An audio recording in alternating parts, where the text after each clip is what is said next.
Notice of public meeting of the City Commission of the City of Brownsville.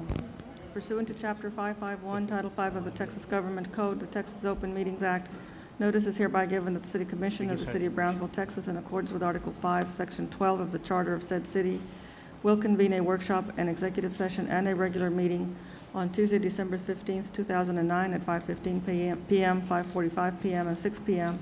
in the Commission Chambers on the second floor of the Brownsville City Hall Federal Building, located at 1001 East Elizabeth Street, Brownsville, Cameron County, Texas.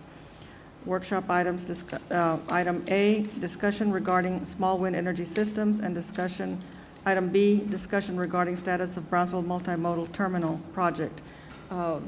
Ms. Zamora has asked that item B be done first. That's fine.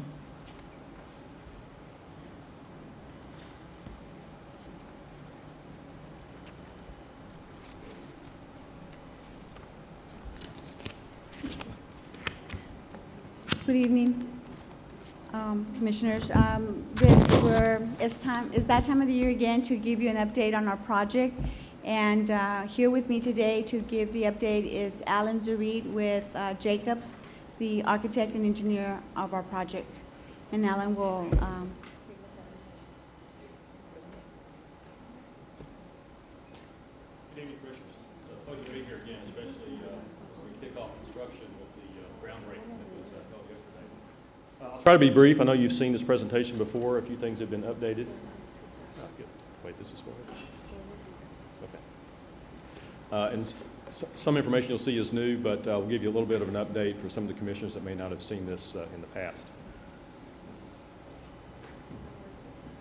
There we go. I got it now. This is an overview of the site, just briefly. I think you all know where it is. International Boulevard, the International Gateway Bridge is here.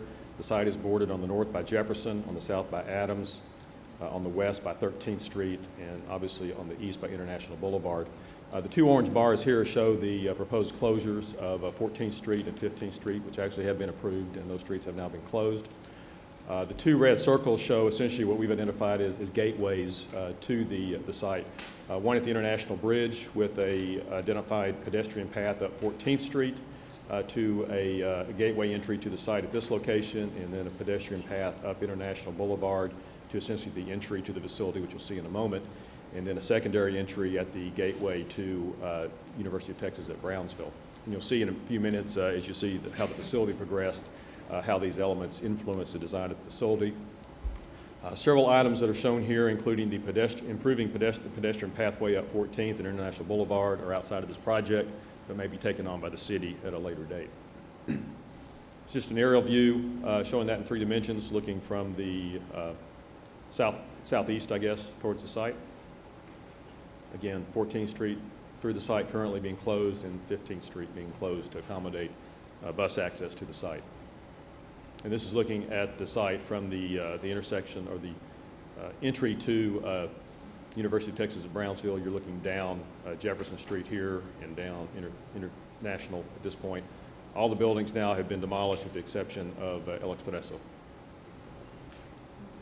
Just quickly on the project goals, I won't go through all of these, but I think one of the primary goals that we started the project with was really to create a new civic image for Brownsville while we were creating obviously a new functional transportation center. And in doing so, increase the image of public transportation in Brownsville, which thereby would increase patronage, create more efficient operations and so forth, not only for Brownsville Urban Systems, but for the intercity bus operators as well. As part of that was also to remove the bus operations from the core of downtown to free up city streets, to have less impact to the city streets from a repair and operational standpoint, to provide better connections between the local bus system and intercity providers, and allow those transfers to happen on one site between intercity providers, as opposed to those happening on the street and having to have pedestrian connections between those facilities. Obviously, another one we've already talked about is the pedestrian access to International Gateway Bridge. About 40% of the patronage to this facility actually comes from patrons that are crossing the bridge at that point. So those pedestrians are very important to the operation and the success of the facility. Can I ask a question? Sure. Over here. Over here. So, oh, there we go. I'm sorry. Where is that coming from? No. What do you mean by pedestrian access? Do you mean a sidewalk, or what is it specifically that you mean? Yeah, sidewalks. Let me go back just a minute. This will go backwards. 14th Street currently is a pedestrian mall in this first block. Let me go back one more here, I guess. The first block here has been turned into strictly a pedestrian mall. 14th Street was closed. There are pedestrian sidewalks along 14th Street in this next block to provide access to the facility, but we did propose, and we had discussions with the city, maybe the need to increase the width of those sidewalks, improve those sidewalks, that have a little more direct pedestrian connection.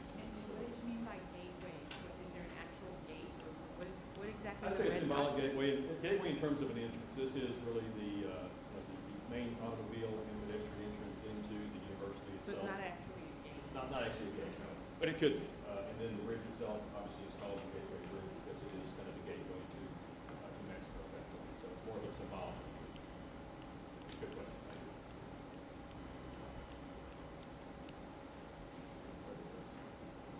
One of the first things we did, obviously, when we started this project, even back when we were just programming the facility, if you will, to figure out what the needs were, we started to look at some of the architecture that was going to drive how the facility really fit into Brownsville. And one of the goals that we had stated in the previous slide was to respect the context of Brownsville and the history of Brownsville and make sure this facility really fit in as a civic image. So these are just some of those images that we used to kind of guide us through the design process. Another image we used that was actually brought to us by the city, Peter Goodman, was this rendering of the original Missouri Pacific Depot, which was demolished some years ago, but it provided us with some guidance in terms of what a transportation facility historically looked like in Brownsville. You'll see some of the elements as we move into the design of the facility, including the arch gateway, the tower, the punch opening, and so forth, used in the design of the facility. These are just some of the elements that we focused on, the architectural elements in terms of the building massing, how it ties in, urban design elements that tie into the city in terms of how the perimeter of the site looks, what the urban infrastructure looks like, and how we can use that infrastructure to help promote adjacent development around the site, providing quality pedestrian facilities, and then dealing with all the functional elements in terms of how the facility really works. This will get into the program a little bit. On the left, you see the intercity bus bays. We have 17 bus bays. Originally, when we started the project, we only had interest for about 7 bus bays in this facility. And we went through the process. Bus had more and more intercity operators coming to them saying, we want to be part of this if this can happen. So it originally grew to the need for 17 bus bays, which was now. Brownsville Urban Systems has a need for 12 bus bays, which are the replacement bays for the existing facility. The terminal itself on the right, we have about 24,000 square feet of terminal area. Supporting that is about 11,000 square feet of retail space that has a direct adjacency and access from the terminal as well as facing International Boulevard, so it has kind of two-sided operation where they can have exposure to traffic on International Boulevard as well as have a direct access from inside the facility. And then the facility also includes the Brownsville Urban Systems Administration area of about 6,600 square feet. This is an overview of the site itself. International Boulevard is on the right. Adams is on the bottom of the site here. Just as far as the organization of the site, this center island here are the 12 bus bays for Brownsville Urban Systems. The diagonal buses that you see in here are the 17 bays for the intercity bus operation. They are accessed by coming in off International, turning right onto Adams, coming through the facility, and then exiting on 13th back to Jefferson and back to International. So we're able to keep essentially all those bus operations within a one-block radius, very efficient operation from International back around the site too. The access for the Brownsville Urban Systems operations is either off of Jefferson Street or off of 13th Street with one-way circulation around that island for those 12 bus bays. The terminal building itself is the main entry focused on the intersection of Adams and International. The main waiting area is in this zone. The block of space you see here facing International is the retail area, again, that has exposure to International Boulevard and then access from the terminal building itself. In the back, we have parking for employees as well as parking for package express and people that may just need to drop off packages and so forth at the facility. And then we also have short-term parking and taxi stands in front, parallel parking along Adams here, diagonal parking along Adams at this point, and then we have bus bays for the rural operators and drop-off along Jefferson at this location. And then we also have on-street parking immediately in front of the retail space along International Boulevard. The rest of the short-term parking, there are 78 spaces in the existing city parking lot that are initially going to be used for this facility.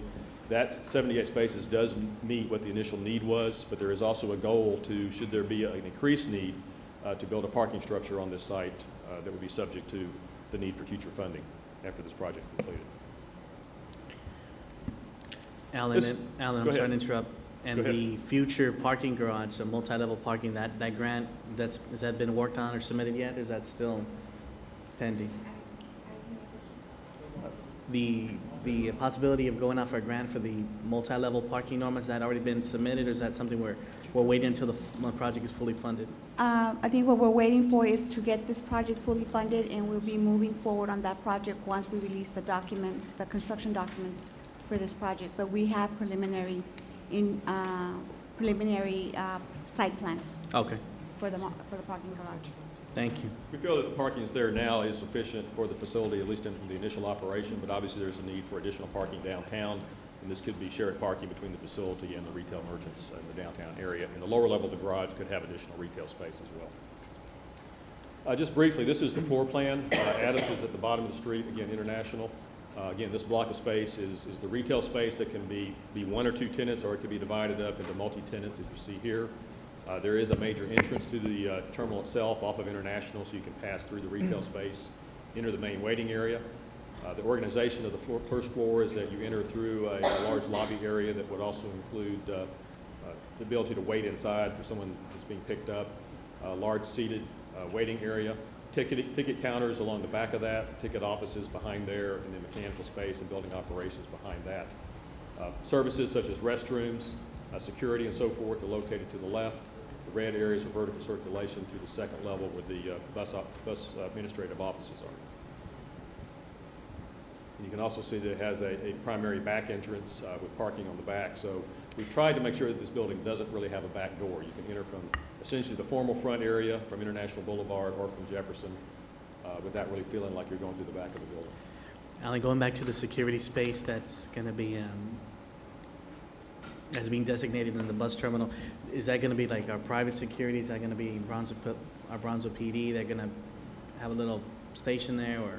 There is a main security office with a counter. There is an office for security and an office for the police department as necessary. Okay. Yeah, so we've accommodated all of those. Great. And then the main access out to the intercity bus bays and local bus bays is through this vestibule here, where you can see we have about 4 sets of doors going out to the bus pier, which you'll see more in a minute. And the second level, up above, again, the vertical circulation. So to go up to the bus offices, you have an elevator and a stair as you enter the facility. You have a large common area with a lobby that has a small conference room, and then a large conference room, which we're calling the community room, that could be used for community meetings in the downtown area. And that room would accommodate up to about 50 people. And the rest of it is essentially the admin offices for Brownsville Urban Systems operation, which would be moved over from the location at Jose Colunga. There also is a dispatch office in the back that actually has visual access out over onto where they can actually see the buses on the bus island from that second level. These are some early sketches that just started to look at the massing of the facility, and you'll see that this develops a little more as we go through the presentation. This is looking at 14th Street that now terminates into some type of a signage element that identifies the facility for the pedestrians that are coming up 14th. You're looking down Adams. This is the entry to the facility. The intercity bus pier, and beyond is the Brownsville Urban Systems bus pier. And this is looking from the intersection of Jefferson and International. Again, this is the retail element. We've included an outdoor space with a covered trellis area to kind of signify this as an entry from the university, as you're looking at it from the university. And then each of the individual retail spaces has a canopy and will have signage that faces International Boulevard. And this is the elevation facing the university. You can see the primary entrance into the facility from International is identified with an arch. So we've gone through and identified all the entrances with an arch element, very much like some of the historic structures early on in Brownsville. Going into a little more detail here, this is showing the pedestrian streetscape. We've tried to create a very strong pedestrian urban amenity along Adams, which would hopefully encourage further development on the other side of the street. But this essentially connects 13th Street with a pedestrian connection with parking along it down to the building entrance. You can see the bus bays beyond. The trees also help screen the bus base from downtown, and you see here in a minute that we've also put in a screen wall, so you've got further separation from the inner city base with the pedestrian space. And as we approach the building, this is that monumental wall at the termination of 14th Street, which will also have some signage on it that identifies essentially kind of a gateway into the facility. This is looking at it from across 14th Street and from the other side here. We've identified these markers, which we're calling, I guess, wayfinding elements. It will also have signage on them that identifies the project in several locations around the site. So as you approach the site, you see these markers that kind of lead you to the entry. Just looking at the building, a little more detail. This is the, I guess we would call the east elevation facing International with the retail entries. This is an enlargement of that on the lower left of the entry to the terminal itself in the middle of the retail. And we're going inside the building now. This is a cross-section through the waiting area looking back towards the front entrance. So these are the entry doors. This arched area is actually the window into that community room up above. And this is a cross-section looking to the west, where this is the community room. That arch window looks over the waiting area. The ticketing area is down at this end. So International is over here on the left. So you enter through a lobby into a grand waiting space that's 2 stories high, and then the windows you're seeing beyond are the offices for the bus administration area. And obviously one thing I really haven't pointed out is the tower element, being an historic element, really became the identifying element of the project, where you can actually see that tower as you cross the International Gateway Bridge, and as you approach the facility from all directions. It really kind of becomes the icon for the facility itself in terms of establishing that image. And this is a cross-section through the terminal area, again, looking at the ticket counters. So what you're seeing are the ticket counters in this area. And you'll see in a moment that this area up above that's shown in white here will be visual displays for schedules and so forth, and then the identification of each individual transit operator up above their ticket counters. This is a cross-section through the Brownsville Urban Systems bus platform, showing the canopies, some openings for landscaping just to soften it a little bit, and you'll have buses boarding on each side of that center island. And then the block in the middle is the ticketing building. There's also a restroom building and a crew operations building on that platform. And this is the larger canopy over the inner city bus operations, where the buses actually pull in and you have covered drop-off or covered boarding to those buses. Kind of an overview. Again, this is the primary entrance with the arched element, a covered canopy, the tower. What we call the folded plate roof here is the roof over the waiting area, essentially. And then this is the lower scale retail building, and then you can see the bus pier beyond this location. So the intercity buses are, again, turning right from International, turning in here, going directly to their designated berth, and then they would circulate the site and come back on Jefferson to exit. This is a view from the intersection of Adams and International. Another element we have is a little plaza, and if I could go back here, you can see there's a plaza area here. It was designed to really bring pedestrians into the site. The retail spaces can open off of that, where you can have outdoor seating for the retail space to really kind of try to activate the front entry, if you will. I think the more pedestrians you have, and the more eyes you have on the street, the more of a secured environment you have. So it's partially just to try to police that environment, if you will, and have more people, more activity happening on that intersection. The next thing, just briefly, we went through a series of alternatives of looking at how we theme this facility, and this at this point is really a placeholder. The initial name of the project was Brownsville Multimodal Terminal. For one, that was a little bit too long to be catchy, if you will. We were looking for something that could identify not only the facility as a transportation facility, but also as a retail center, and something that might start to redevelop the entire area around it to create a new district for downtown that might go all the way from Jefferson down to the International Gateway Bridge. So one idea that has been brought up, and we're still kind of testing, is the idea of just calling the facility La Plaza. Many of the facilities, or the bus facilities in Mexico, go by similar names. Many of them are named La Estación. So we were trying to play off of that, but to create something that was more than just a transportation facility. So this is just one idea that will still be vetted out with your input as we go through. But this is what we've used so far, was La Plaza at Brownsville. And you'll see in a minute how we've integrated that. This is the main entry. So whatever the name is, we'll identify that as standing letters over the canopy at the main entry. This is stepping back a little bit. We'll also have banners on each side of that entry that might have color and identify the name a little bit further. Those could be changed out seasonally. This is the entry from the retail side. Again, similar concept, a little smaller in scale. Then it would also have smaller signs at the pedestrian level that would read La Plaza at Brownsville. And then for the retail facilities, we've established kind of within that same theme a signage element that goes above each of these entries. And this is just one example, not that there'll be a Starbucks here, but each one of those fits within that framework. So we've designed a framework that's easy for the retailers, as they may change over time, to put their logo and their signage into it.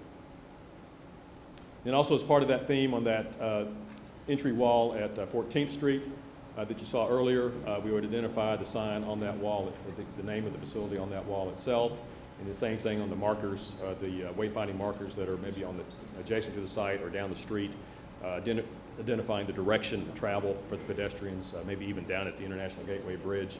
We would use this type of signage to bring you to the facility. All of these really kind of designed within the same general theme of having a dark colored wrought iron type signage, similar to what's done on much of the detailing of the downtown buildings.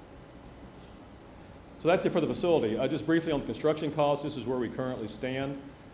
Based on our 60% design, we are completing 95% this week, and that is going to the contractor, and they will use that set to identify or establish the guaranteed maximum price for the facility. We're estimating that to come in at about $17.8 million. We also are holding a construction contingency in addition to that for anything that may happen during construction that hasn't been identified so far. The soft costs are about $11.3 million, which includes the design fees, the real estate, some temporary facilities that are out there now to accommodate the bus operators that were currently on the site.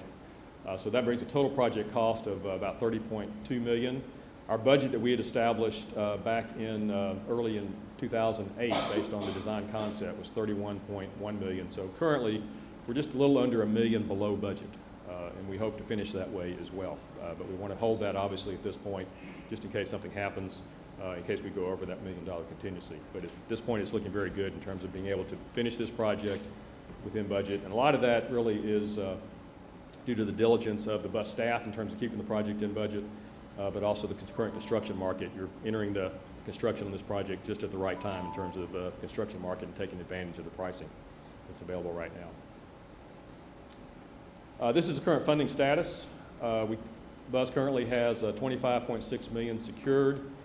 Based on that budget, assuming we're going to spend all of the budget, that means we still have $5.5 million that's anticipated to come from federal sources and is all in the process now in terms of obtaining those dollars to complete the project. We just have a few renderings that are kind of hot off the press here. We prepared these for the groundbreaking the other day. We're still in development. We're still working on things like colors and fine-tuning a few things, but as you can see, this is an update of the building from the intersection of International and Adams, showing some of the lighting effects as you'll have at night in terms of how the building may start to look at dusk. The dome is going to be lit, so you'll be able to see it at night. The tower itself will have some blue tile and wrought iron elements that will be backlit at night as well. And obviously the retail space will be very prominent with the glass that is facing the street. And here you can see the main entry, the designated theming, if you will, of the name on the entry, and then the community room behind the arch at the second level there. A couple of views from the inside. This is looking essentially from as you enter the building from the bus island through that portal where the ticketing area is on the left. You can see the schedule displays up above here. This is the main entry. You can see the arched window up above where the conference room is beyond. This is the retail space that's facing into the waiting area. And this is that double high two-story space with the arched windows letting in natural light. And then this is looking the other direction, essentially from the entry area, looking towards the back wall, the ticket counters down below. Again, the schedule displays above, some natural light coming in up above that, and then the windows beyond or from looking into the bus administration area. Let me ask you a question. Yes, sir.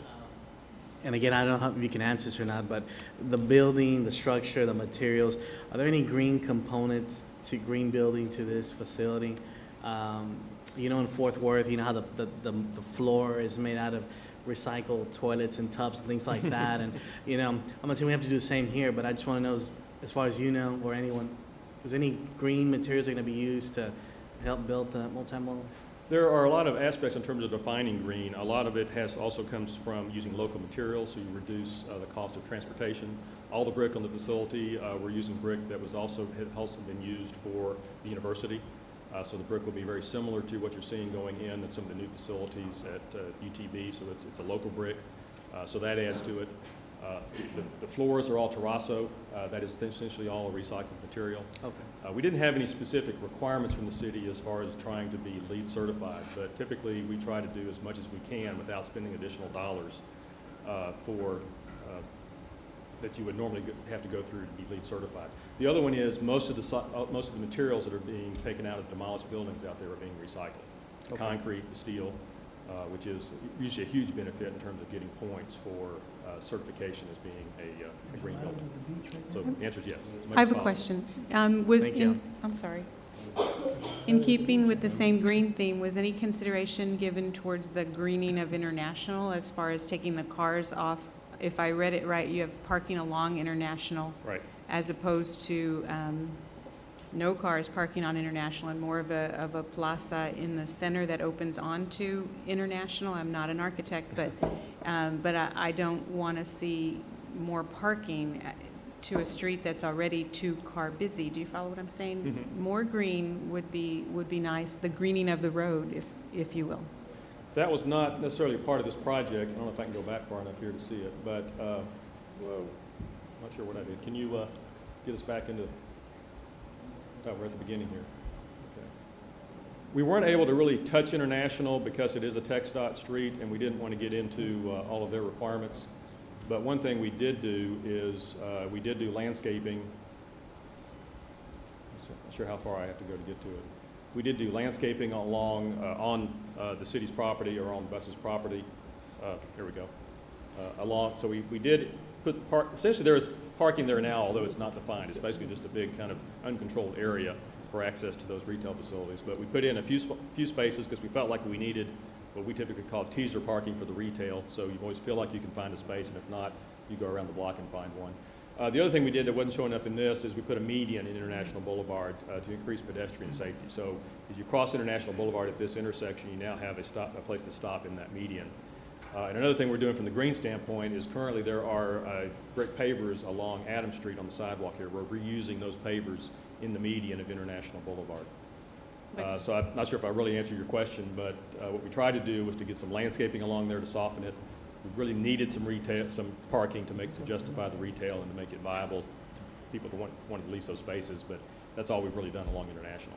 We would hope that in the future, we know that UTB has landscaping along this side of International, that we can also do that on the other side and really create a boulevard, if you will, all the way down to the Gateway Bridge to make it a little more pedestrian friendly. Do you have to keep the parking on International, according to TxDOT?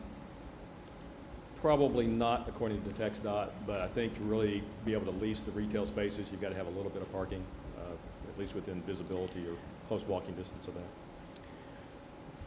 You know, Alan, that parking garage, I think, is very, very essential to this project. Mm-hmm. To removing the parking spaces that Commissioner Galvin was talking about off of International, but also where the memory park is from the gateway. You look at all that, the few parking spaces that are there, that's very congested with traffic. We could take I don't want to take the taxi, but if we could move that to the garage, and again, start generating some revenue, which I think would be very, very helpful. Not only that, but for the downtown retailers and their employees and things like that, to kind of centralize that area with a good multi-level garage. I think, again, that could help us in many different ways. Yeah, I think we recognized that early on, and we did some layouts for a multi-level garage on this parking lot, which will work, and it will work with, if we were to do that, we would put retail at the lower level of that garage along Adams and along 14th, which would also help to reinforce that pedestrian connection to the facility, I think, and improve 14th Street. So it's definitely something that's desired. It was recognized that it wasn't part of the budget, and that would be addressed at a later date. Thanks. I like what's going to be built there, but I'm a little more concerned about the operating and maintenance of the facility. Are we doing everything we can to make this as we can to be energy efficient? Yes. From a mechanical system standpoint, we're using the most efficient systems that are out there. In fact, they would be, if you wanted to try to certify this building under the U.S. Green Building Council as a lead building. The mechanical systems would meet that requirement. We also have, if you saw in the internal renderings, natural light coming from the north. My pointer's not working. Are you going to have skylights and stuff like that? To cut back There are what we call clear story lighting that is actually shaded. It's more efficient than skylights along this area that only lets north light in, which is the most efficient. It doesn't bring in any direct sunlight, but it allows light into the facility. So the lighting controls actually allow you to have a lower light level during the day, and you just have to bring the lights up at night. So we've looked at all, those kind of elements as well. Okay. We also have very little glass facing the west as well from an energy efficiency standpoint. And your landscaping too will be like self-contained landscaping as far as watering to minimize loss? We do have an irrigation system, but we pretty much stay with all indigenous landscape materials. And as you can see, really due to the nature of the project, there's a lot of paving on this site. There is really very little landscaping, and we try to put it around the perimeter where it really makes a difference to the face of the facility, if you will. But most of the trees are in tree grades. They have drip irrigation, so it's not like you're wasting water. The water is going directly to the roots. So yes, I think we've accommodated as much as we can there from that standpoint. And I want to throw a couple of things out, if you don't mind. And from a maintenance standpoint, we do a lot of transportation facilities, and essentially anything from about 10 or 12 feet above the ground, we make sure that they're very durable, exterior type materials. As you saw in the interior, we have brick on most of the interior walls. The restrooms are all porcelain tile. The floors are all terrazzo, so they're all materials that will last 100 years for the life of the facility and will be easy to maintain. Even here along the coast also, a major concern is windstorm. It'll be built up to those specifications in case we get hit by a hurricane, maybe a category 2 that'll withstand those kind of winds, at least a hurricane. Yes, in fact, one of the requirements for the facility was that it be able to be in operation during a hurricane evacuation. So that entered into the design process, everything from setting the floor level to make sure that it was above any potential flooding to the roof level. That's why we went with a standing seam metal roof. It's all designed to 110 mile-an-hour winds or above. So yes, we've accommodated all that relative to not only the code needs, but also to the point of providing a generator, so you still have electricity if the power goes down, and you can still operate this facility independent from anything else in the city. And everybody can recall during Hurricane Beulah, which was the water is what did the most damage to the community, property, I should say. For flooding purposes, we're well prepared for that there, the elevation and everything else. Yes, there was some concerns about this location because there has been some flooding at the corner of Adams and International. That's why I'm asking. And we put in 2 additional inlets in this area. And the other thing that we've done that really wasn't anticipated initially in the project is we're replacing the storm sewer from Jefferson all the way down to the Resaca on the UTV property, going from I think a 30-inch to a 60-inch storm sewer. So we're actually adding a whole lot more capacity for this entire area downtown as part of this project. Okay, so that's been looked at. So I'm glad to hear all that. that. So, I'm asking the questions, you have the answers, and I'm glad you provided them so well. As far as the name, I would like to see personally something that ties us into Mexico, like the B&M International Terminal, the Gateway International Terminal, something that ties us as an international transportation multimodal facility. That's what I would like to see. But I would also like to see some feed generation type of plans there, like bringing in a major cafeteria like Louis or Furs or something like that to that facility to service not only the university but also the people that are going to be using the terminal and the downtown area, which I think could bring quite a bit of Yes. money into the city. And that is what Mr. Munoz is working on now. He's looking at every avenue to increase revenue, and that's one reason we put this amount of retail in here, so that retail revenue could go to support the operation of the facility. And being in a major thoroughway where I don't know what the amount of traffic goes through there, I'm sure it's astronomical. One of the busiest intersections you're going to find in the city. Perhaps considering putting up some electronic signs to where we can rent space and do some advertisement to generate more fees. The other thing I would like to see there is throughout the bus terminal, because it's such a huge terminal, that because people are waiting there, for long periods of time, sometimes waiting to catch a bus or whatever, that we put out in some way and make it part of the structure. A lot of the story of Brownsville, the historical data about Brownsville, somehow incorporated into the building towards permanent, where people can, you know, walk around and learn about the city that they're in, or leaving, or coming, or visiting. And I would like to see a map of the city, a huge map of the city there, designating maybe important tourist sites that people could consider going, you know, visit and stuff like that.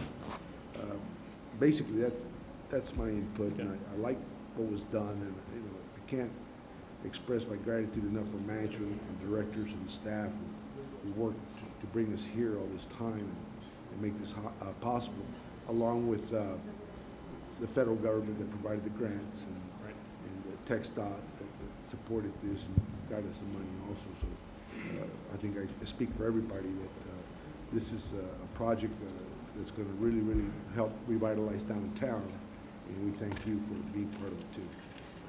Thank you. And as I stated, that was definitely one of the goals of this facility, was to help revitalize downtown. And I think the fact that you're upgrading what's there so much, that it's certainly going to do that. If I could respond to a couple of your comments, we do have things I did not explain, but we do have a counter for the Convention and Visitors Bureau to provide information about Brownsville. There are locations that we provided where kiosks can be added that would include either advertising or information about Brownsville. And then the back wall that you saw in the rendering that had the digital displays of the bus schedules on it also has room to provide artwork. So we've tried to integrate some opportunities where those things can be overlaid and added as the project progresses. So appreciate your comments. Thank you very much. Any questions? Anybody else have any questions? City manager? No? Anybody?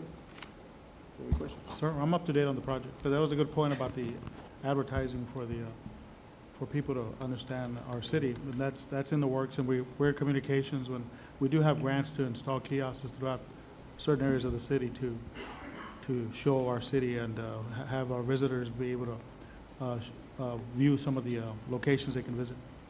Great. Thank you. City manager. Actually, I've got a question. Sure. You're about, what, 2 to 3 blocks away from the International Bridge, correct? Yes, sir. Okay. What is your expected traffic flow in that area? Because you're right in front of the university, you've got the cathedral on the back, and you've got the downtown there. So what is your expected traffic flow? You're going to have the buses coming across the bridge. You've got, what, 17 bays for Intercity buses. Intercity buses. Right. And then you've got how many for long trips or in the regional area? For 12. 12 more? Right. Okay. So what is your expected traffic on a daily or hourly basis?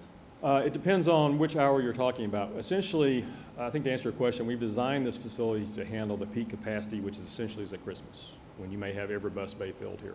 On a normal daily operation, you may have no more than 2 or 3 buses in the intercity bus bays at any one time, because they're coming at all different times of the day. Usually the peak is either early in the morning or late in the afternoon, where you may have up to 6 or 7 bays in there. So most of the time, what you've got with the design facility is going to be over capacity in terms of what you really need. But we had to design it to accommodate what we typically call a crush capacity, which would be in your holidays when most of the traffic is really brought in by the intercity carriers. As far as the buses that will be operating through the facility from Brownsville Urban Systems, there's really no more traffic being created than is there now, because most of those buses are currently traveling on 13th or 12th. It's just that we've moved them from Market Square over to here, and currently they're running by the site anyway. And somewhere I have those numbers, I just don't recall what they are, but they're not, it's not a significant amount of traffic, other than probably you're going to have some level of congestion around Christmas. We've run the traffic numbers. We presented those to the city traffic engineer. We are not changing the level of service of Adams or Jefferson with the number of buses that are being put on here. So we don't anticipate you having any more increased congestion than what's there now, other than maybe some of those peak times. And one more point is that the intercity buses, as they enter the site, they're coming from International and going down Adams. Really, the only traffic on Adams should be, in going in this direction, at least westbound, should be those buses that are flowing through the facility. Because one thing we've done, I guess that I didn't explain, is that currently Adams is one way through this direction. We're going to change it to 2-way as part of this project from International to 13th Street. So any traffic that turns on Adams is going to be routed back up 13th at this point. So we're adding a 1-way circulation, but it's primarily only for the buses and anybody that might be dropping off or picking up along Adams. See, I'm a proponent of redirecting the whole, changing the whole traffic flow there. When you come off the bridge, you see people, it's against traffic, you're facing against traffic. People are trying to come down Elizabeth, and you run into flow of traffic coming off the bridge, and the bottlenecks there. I think Elizabeth should be, instead of going the direction it is, counter, and every other street switching it counter to what it is. And I think it would help the whole flow around there. I've always been a proponent of that for 20 years. I think that should be considered, because I think that would help a lot of the congestion there that the commission brought up. Any Okay. other questions? I've got another question. That is, what amount, you were talking about retail spaces, and you were talking about trying to, integrate or increase the commercial capacity in the area. What amount of that capacity or use is going to be non-transient? I understand you're going to have people using the bus systems, the regional, interstate bus systems, but what amount of traffic are you trying to capture that would be non-transient in nature? Essentially, it would only be for the retail space that's fronting International Boulevard, if I can go. I'm not sure how far I have to go to get to that. And that is the reason we wanted to be able to pick up some amount of on-street parking on International here. So this is about 11,000 square feet of retail. That could be anywhere from 2 tenants up to about 6. We feel like the majority of those tenants will be supported by students from the university, particularly up at this corner, and from the patrons, the transit patrons that are essentially using the facility, because most of this retail, about 3/4 of it, will actually enter directly from the terminal, but also have a face exposed to the exterior. So if for some reason the terminal is closed, they could also be open to the to street traffic along International Boulevard. So the retail here is very much pedestrian oriented, just like much of downtown is. But we did provide, I think, about 12 parking spaces along here. So you did have, the retail at least would be comfortable that there was a place close to park at certain times of the day. So essentially, most of the use is going to be for riders. Yes, yes.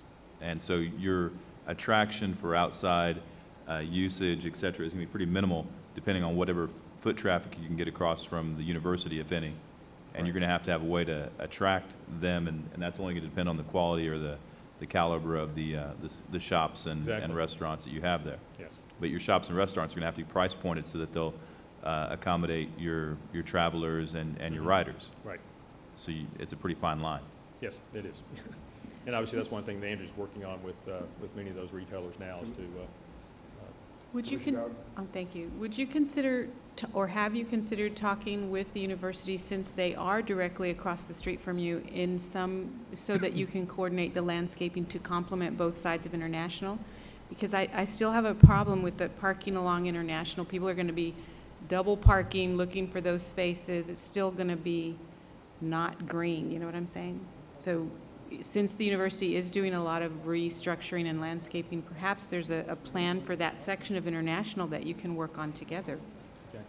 Well, Veronica Mendez, the director of facilities for the university, has been on our steering committee, our community committee, and has had input. I can't say that we've really asked them compare plant materials with what they're doing, but it's something we can still do. Yeah. And I just got one other. I want to make this suggestion. A lot of people travel with their children. Can you set up a facility that is a secure children's area, maybe where they can play or something like that, where they're not running all over the place? And maybe like a little theater where they can sit down and watch a movie or something. You know, you go on a flight, a long distance flight, and they put up a movie for you to enjoy during your flight. What would be so difficult or costly to do, incorporate something like that into the terminal, to where you have a secured area for children, also maybe like a little theater. You run something for kids. I can say we haven't done that, but we have done is that all the furniture that's designated for the waiting area is flexible. It can be moved.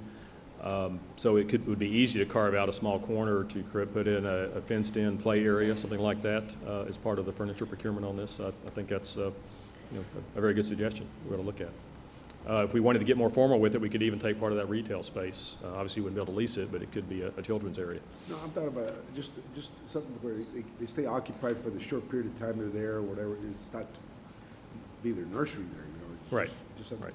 because otherwise children will be running up and down. Something to capture their attention. Right. Something attract their attention, maybe learn a little bit about the zoo or learn something, or play with Legos, I don't know, or something. Okay, I just thought that's Something to look Any other questions? Just one other, and that had to do with the mayor had brought up the issue of maintenance and the viability of the structure.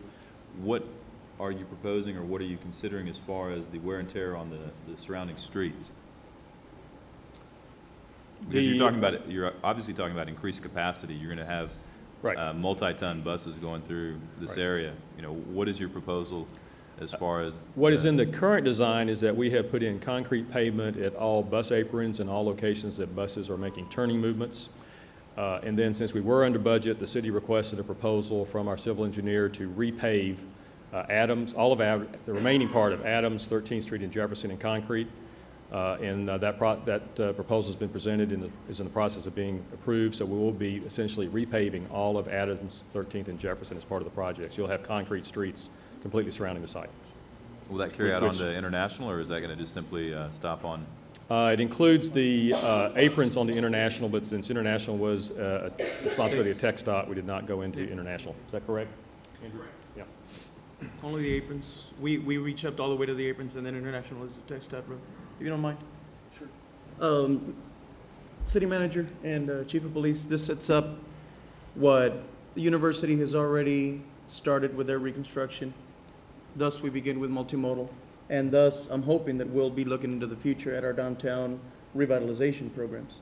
Right. And I find myself in a situation where now I know that the numbers that we have with the police department are low right now, but with all due respect to our security companies, I don't know what talks you and the chief have had, I don't know, or with staff, but you said that there is an area for police officers to park in there? Yes. Okay, if we could start looking and structuring. I know that in essence, in paper, we do have a downtown patrol, and we do have officers that are downtown, but city manager, if we could start looking into our budgetary process for as trim as it is, but to start looking at possibly having shifts of officers within the multimodal facility in the area. Within the complex, there'll be accommodations for officers to work out of. And Just set up a donor shop. Sir? Set up a donor shop. I don't think that's where I'm headed. I'm headed at, I'm just kidding. no, okay. I was just, I'm not offending anybody. I'm just kidding, okay? There's a security office within the complex with the Okay. officers. But It's it's not a full-scale community center or substation, but it will be a place for the police officers to be able to report, walk the area, patrol the area, do some of the paperwork, et cetera, and show a presence. The A commissioner very brings up positive presence. The commissioner brings up a good point, Charlie, because one of the things that, we had our DRAC meetings and with downtown folks is, one of the number one concerns besides parking, is security. And if owners of downtown are gonna develop their second and third story parts of their building to have family housing, well, parking is essential, but two, most importantly, is security. And that's one of the number one things that they'll look at, and incoming people that want to come to university and have their sons or daughters study here from wherever they come from, that'll be the number one question. So I concur with the commission. That's very, very important, something we always hear. And it's good to see when PD does park and gets down and walks and, visit with the retailers, because again, the police presence is always important. Yes, and they'll be able to team up somewhat with university, which of course has their own police department, so, that'll be something we're working on. I think a lot's gonna have to do, go ahead, Norma, I'm sorry. And it is something that we have already discussed with our future tenants, and they are willing to pay a higher rate to ensure that there is that security there. So it's something that we have taken into consideration and have discussed with them as well. And back to your question about a children's area, we have discussed that, and in fact, I've had a group of women that approached me about doing something similar to what the mall has, and that they would be willing to assist us with doing a fundraiser to fund that portion of the project. It is. That'd be great. I think a lot's gonna depend what retailers you attract to that area, because I think it's gonna, and I envision it to be more than just a multimodal facility. Right. I envision where citizens will go there, not for transportation, but to shop also, and to maybe enjoy a cup of coffee at Starbucks, or a First Cafeteria, or Luby's, or something like that, get a meal or whatever. Especially if you got the university as it's growing, is so convenient there that I think that you're gonna see a lot of, Yeah, and that's what we're looking. We're Traffic looking there. for places that will attract people as well that, you know, might not want to go to a bus terminal, but because they see a certain restaurant or a certain retail space there, that they might bring them in. But yeah, it's something that we are taking into consideration, and we're working on as well. well, my concern going back is the O&M, okay? That's gonna be a big kicker for us here, because the more maintenance, the less we have coming in. Right. You know, and these are not meant to make money, they're meant to at least sustain themselves, hopefully, you're Right. hoping for that. Right. But, you know, the electricity, somebody's gotta pay for it. Electricity is very expensive. Right. So if we make it as energy efficient as possible and put skylights in the proper areas and the orientation to capture the wind towards cooler and, you know, reduces the cost of air conditioning, stuff like that, that is all helpful. So Right. I think that's what I'd like to see more than anything else, that y'all pay a lot of attention to make sure we keep that O&M down as much as we can. Yes, and we have taken that into consideration. Thank you. I just want to congratulate Norma Zamora and the staff and everyone else from the region and internationally who have come together to bring this project to fruition. I know it did take 8 years, and for anyone working on a project for that long, I commend them tremendously, because it takes a lot of patience, endurance, and diligence. And this project was of such a magnitude and such an excellent project that it drew interest from the federal government. And to have our Federal Transit Administrator, Peter Rogoff, here for the groundbreaking ceremony, someone who has been here, who's never been here, someone from that administration who's never been to Brownsville, to the Valley, to come down to kick off this project, to me, tells me that we're doing a great job down here. So I want to commend your staff and yourself for doing such a great job on this project. Thank you. I appreciate the recognition of that. And Norma, just so people know, you all have been very aggressive the last, what, 2 years? When did you start buying land? We start purchasing the land actually 2 years ago. 2 years ago, Right. I remember that. It took us I mean, about first it 18 was- months. First it started with a concept, Right. okay? Then you got it into a plan. Right. But it was the last 2 years of an 8-year project that got accelerated Right. with the funding that came from the federal government. Right. Okay, that's what made it possible. That's why we're here today. Right. I want to point that out, because for the past 2 years, you went out and really contacted property owners, got the appraisals done, and it was very favorable to us in a depressed market to buy these properties at a fair price that made this doable. Otherwise, if it had been at the peak of the real estate market, I think it would have been almost impossible. So I want to thank you for making that happen, working so diligently to get the funding, and also going after and securing the property needed before everybody kind of woke up and said, well, I'm going to hold on and I'm going to fight you and I'm going to get the more we can out of money, because it could have been done. It could have drugged this thing even 8 more years, you know. So you did a good job. Thank you. Thank you. Okay. Mayor, last comment. I don't know if you heard this, but if you remember, the administrator for FAA, part of his speech, and we were talking about this earlier before the meeting, Norm and I, was he mentioned how the project was fully funded. And I thought that was very key in what he said, because I know that we are still short, but he said it himself. So, I mean, it goes to show what Norma and her staff is doing to really, again, be aggressive, and let's hold them to that. We're short 5.5 million. That's not including any expansion that we may want to do. Doesn't include the parking structure. For parking, I'm talking about. You know, buying up more properties, that's what I'm talking about. Okay. Thank you, Norma, and I think she deserves a round of applause. What do y'all think? Thank you, Norma, and thank you for the presentation. It was wonderful. Thank you. Okay, we skipped item A. Is that right? So we go back to item A. City Secretary?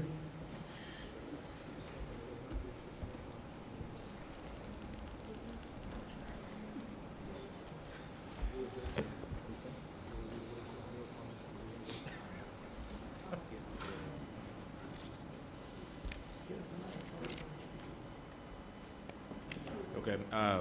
Commissioners, my name is Ramiro Gonzalez. I'm the new Comprehensive Planning Manager. I was tasked with working on wind energy conversion systems. There's been interest by Brownsville citizens and residents. I have an industry representative here if you guys want to talk, ask questions on anything regarding to the industry, with the industry. I'll try and run really fast through this. Raise your mic up so you don't have to. Small wind energy systems, we're not dealing with these huge 300-foot towers that, on the utility-based level. We're dealing with systems that can be used at a residence. They are meant to promote sustainable and renewable energy, of course, and help PUB with demand at peak hours. There's been a huge market growth in the U.S. and around the world with these systems. It's growing by 15 to 20%, and there's about 43.2 million homes by 2020 that will be suitable for small wind systems. This does require net metering by PUB, which means that any energy that's produced that's not being used gets fed back into the system by these systems. Some federal and tax incentives, state incentives, there hasn't really been many from the state of Texas, but federal tax incentives are 30%, and there's a couple of state incentives, but nothing really to speak about. These are the towers that we're talking about. We're basically the ones on your right hand side, on my right hand side, are basically the ones that are used at the utility level, the huge wind farms. We're talking about towards the left side, specifically the last two on the left side.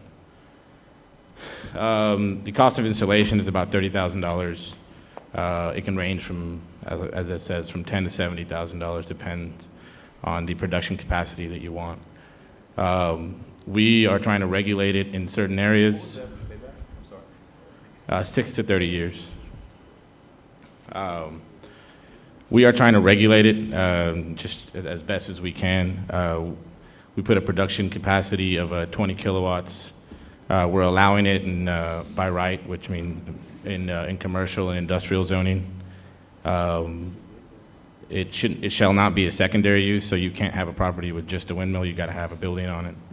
120-foot height limit in commercial and retail and industrial zoning. It can only be, in residential, it can only be located in a rear yard. We also have a half-acre lot minimum size.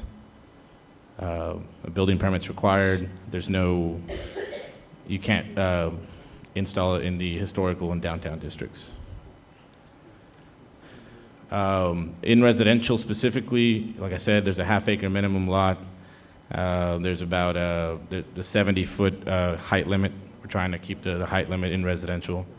Of course, all these have to be engineered to wind load speeds, 130, 140, whatever Texas Department of Insurance requests. And in residential, there's no guide wires or lattice towers. There's only the monopole towers that are allowed.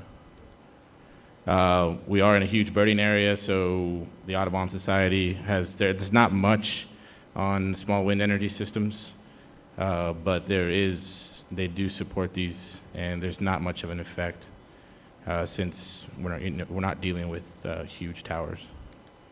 And these are a couple of pictures, a couple of examples. The one on the left, you see the combination of wind and solar. It's on the roof.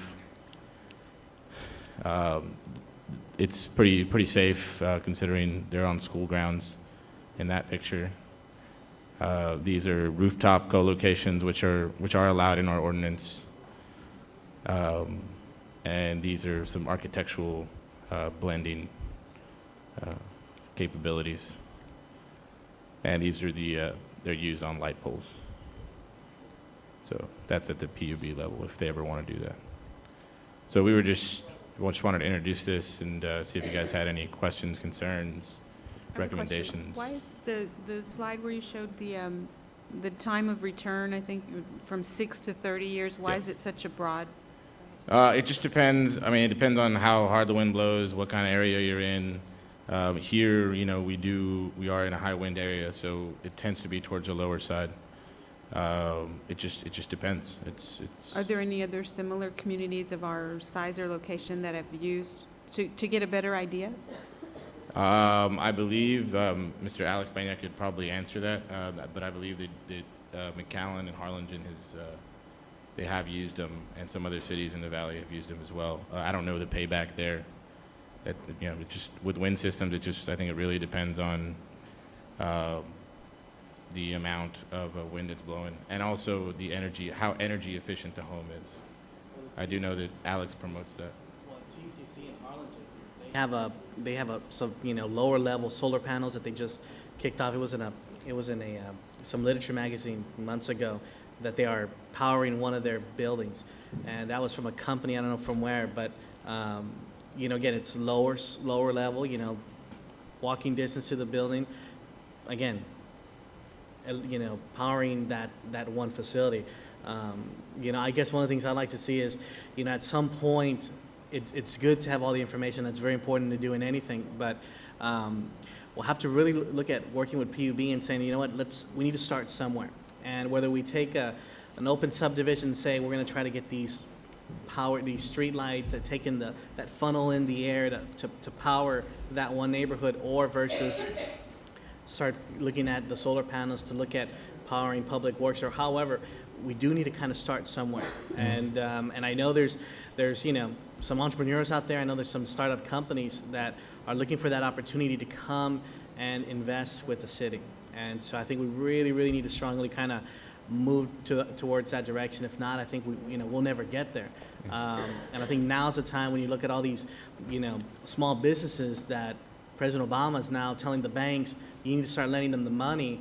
Well, they're ready to go and they're ready to start working. So we need to kind of join with them and again, get people working and do something that's really important to the environment. Yeah, I mean, I completely agree. The scope of this ordinance is really just to control the use with just individual owners of these towers. I do agree that we do have to promote more green energy in Brownsville, considering that we are in a high wind area, right? And we do have a lot of sun here as well. So I think that's a totally different program, but there is a need to do that.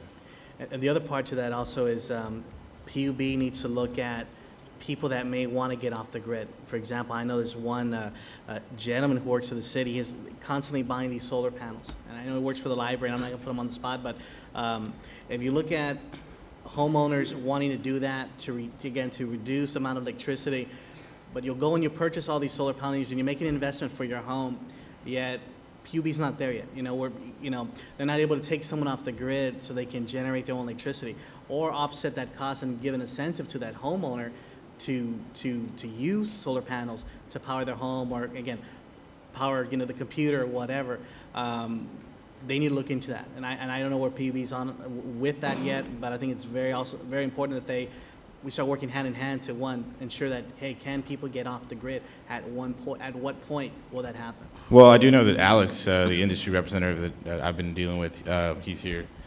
He does say that the only possible way that you could probably ever get off the grid is if you do a lot of home retrofits, which means windows, boiler, tankless water heaters. It involves a lot more to get off the grid completely.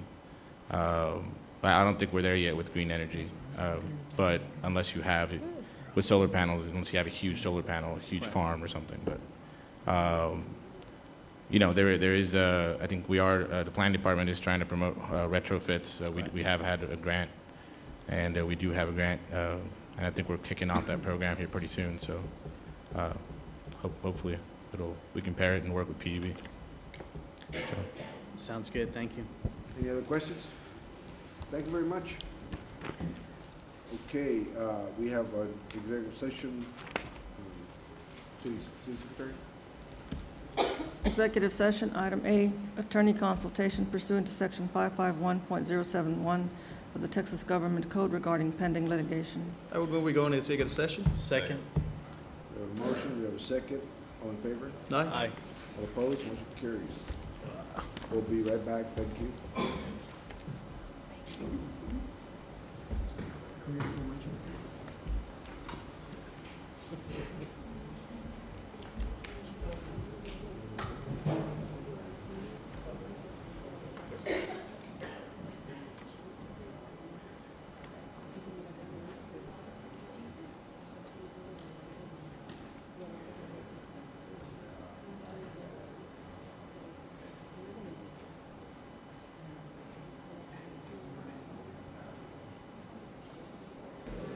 Please rise and face the flag for the Pledge of Allegiance. Pledge allegiance to the flag of the United States of America and to the republic for which it stands, one nation under God, indivisible, with liberty and justice for all. Honor the Texas flag. I pledge allegiance to thee. Texas, one state. One state under God, one and indivisible. We have, who's going to use the invitation? Pastor Poole? Pastor Poole? Please lead us in the invocation. Heavenly Father, we're grateful for the opportunity to openly invite you, your presence and oversight in these proceedings. We ask that you bless and be with the families of our city, especially during this season of the year. We pray that your peace and love and harmony will fill their homes as they seek to meet the challenges of their daily life. Pray that you'll bless and be with the leadership of our city tonight as they seek to make decisions that will benefit the families and individuals of our community. May you fill them with wisdom and discernment as they make decisions that will not only most positively affect our community, but seek to ensure the welfare of the future of this city. In Jesus' name we pray. Amen. Thank you. The invocation was led by Bill Poole from Success for Life Fellowship. Thank you. Okay, if it's okay, I'd like to move the proclamations up. We have two doctors here that will be recognized separately, and we want to move on. So I'm sure we have things that have to do with the hospital. So can I have a motion? Can I have a motion to move up the proclamations, please? So move. Second. We have a motion and a second. Motion made by Commissioner Longoria, second by Commissioner Camarillo. All in favor? Aye. All opposed? Motion carries. We'll start with Dr. Bodie. If you'll come forward, please. I met Dr. Bodie in his effort to raise awareness on the H1N1 2009 virus, and he performed a service to the community and trying to educate people, raise awareness what they're doing. And based on his service, I wanted to recognize him for that service and appreciate on behalf of the citizens of Brownsville for making the effort, especially amongst the low-income people that really don't know what's going on and need to know and what to expect. So if the commission will join me in presenting the proclamation. City Secretary, will you read it?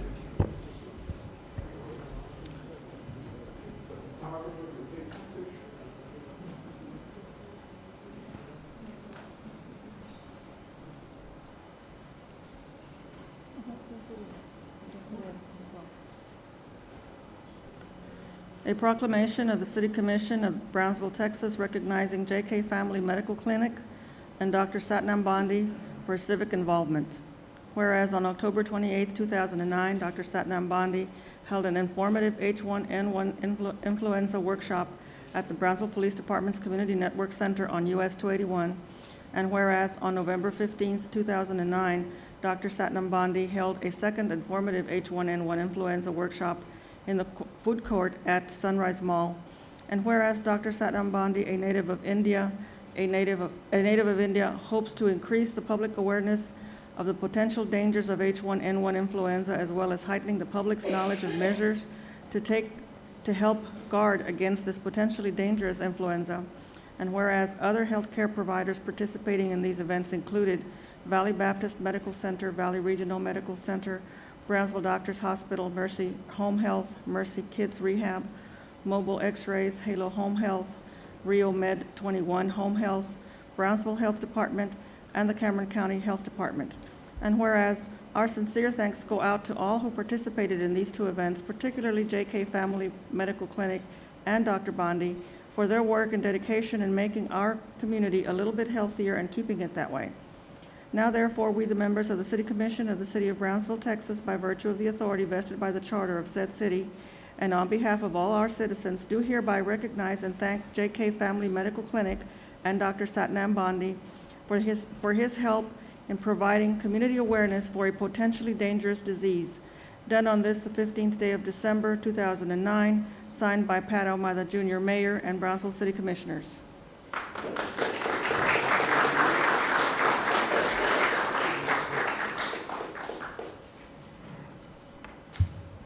I would like to thank the citizens of the Brownsville Committee and also the Mayor, Pat Ahumada, and the commissioners, and all the present residents that for honoring me with this plaque. I am a new family physician to town, but I mean, since I've been here, I've been welcomed with such open arms with the community, and all the concerned commissioners have helped me to build my practice. And I'm looking forward to working with this community, and I really love the community so much that I will be continuing to work with the city to promote the health of its citizens, and any effort that you guys need me for, I'm there for you. Thank you so much.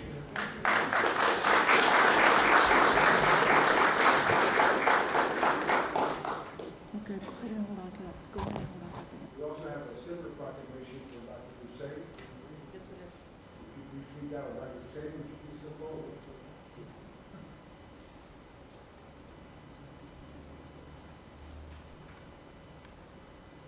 The virus transcends all ethnicity and all income levels, and it doesn't recognize age groups also. So we appreciate this opportunity. This is the Brownsville Resolution. Congratulations.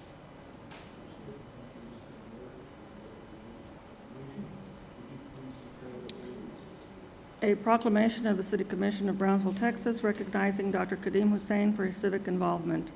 Whereas on October 2008, 2009, Dr. Kadeem Hussein held an informative H1N1 influenza workshop at the Brownsville Police Department's Community Network Center on US 281, and whereas on November 15, 2009, Dr. Kadeem Hussein held a second informative H1N influenza workshop in the food court at Sunrise Mall, and whereas Dr. Kadeem Hussein, a native of Pakistan, hopes to increase the public's awareness of potential dangers of H1N1 influenza, as well as heightening the public's knowledge of measures to take to help guard against this potentially dangerous influenza.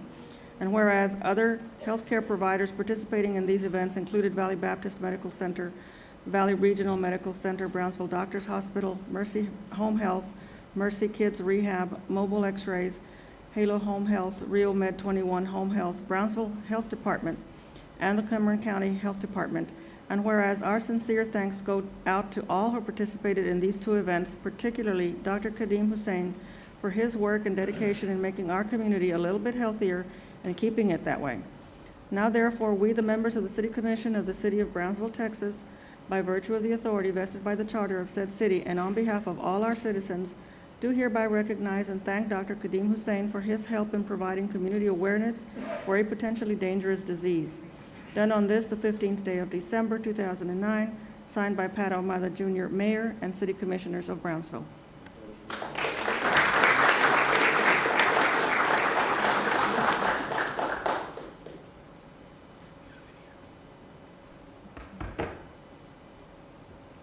Thank you, Mr. Ahumada and City Commissioners and all the dignitaries here. I've been here 11 years actually, and I've been trying to help all my community here. I came here in '99 just to work here a few days, and I've been here since. I fall in love with the palm trees and the people around here. I think there is definitely a big need of a health education in this community. I have seen the patients in the emergency room who has multiple surgeries in the stomach, and I asked them, what kind of surgery you have? And the patient said, I don't know, doctor took something out of me. I would say that with the help of the city and other people, I would love to see if there is any structured effort to improve the health education of the people. I'd love to be part of it. Thank you.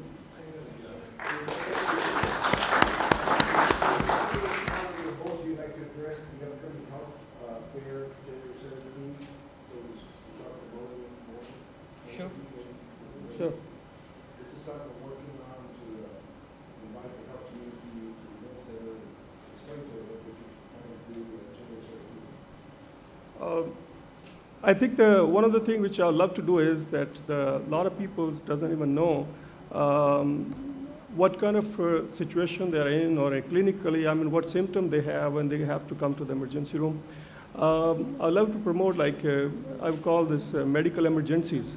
When somebody has any particular symptoms, you know, that they have to call the doctor or come to the emergency room. And sometimes these will be minor, but sometimes it will be a very bad symptoms. I'm just giving you an example of a heart attack. People just can be just weakness. They're just complaining of weakness, but actually they're having a big, massive heart attack. So I think that educating the people, just particularly this, even that medical emergencies, what are the typical symptoms somebody have and they have to come to the emergency room or call their doctors. And there are others current, even like who are going through the H1N1, or there is a virus called RSV, and that virus has killed a lot of kids, especially when they're less than 6 months old. So if the mother says the patient just coughing, you know, or just having a little wheezing, that could be a very, very bad thing. So I think there's a lot of educational need for those mothers to educate them, and the kids have those kind of symptoms, or even running nose, they have to call the doctor, or for the patients, especially the education regarding their diabetes. The compliance is the biggest of the issue that I see in the emergency room. Patient has been diabetic, but they're never taking his medication. This is the only place in the whole America where I have seen somebody coming with a blood sugar of 2,700. And you know, if you have a sugar of 300 or 400, you start having symptoms, somebody come with the 2,700 sugar, that means a lot. That means people are not taking care of themselves. And so there is a big need for health education, I think. And if that is done, I think, rightly and very, very well structured, and we have presentation by the, you know, with the help of the city in the different places, I think they will contribute a lot to the health of the Brownsville peoples. Yes, since I'm in the primary care field, I see a lot of diabetic patients. I see that there is a very poor knowledge, especially in our valley area, because if you look around, I mean, you just have to ask somebody and you will find a diabetic patient. And that is a big focus right now, that I would like to educate people. We have a lot of good resources. We have resources in Spanish for our community, people who do not speak English. And we would like to take those efforts, and gradually, systematically, we will inform our patients, especially about the diet education, emphasis on medication compliance. As you heard, that patients are coming to the emergency rooms with blood sugars totally uncontrolled. They don't have to visit. It's increasing our healthcare cost, and it's not cost effective, which we can do it in our offices and much more effectively. And starting with diabetes, we'll go on to health related issues, and then in due time, as things come along, we will be more than happy to work with the city to provide this information, and anything else that comes up, we will definitely be in the part of the community and educate them in any way form available. All right. Thank you.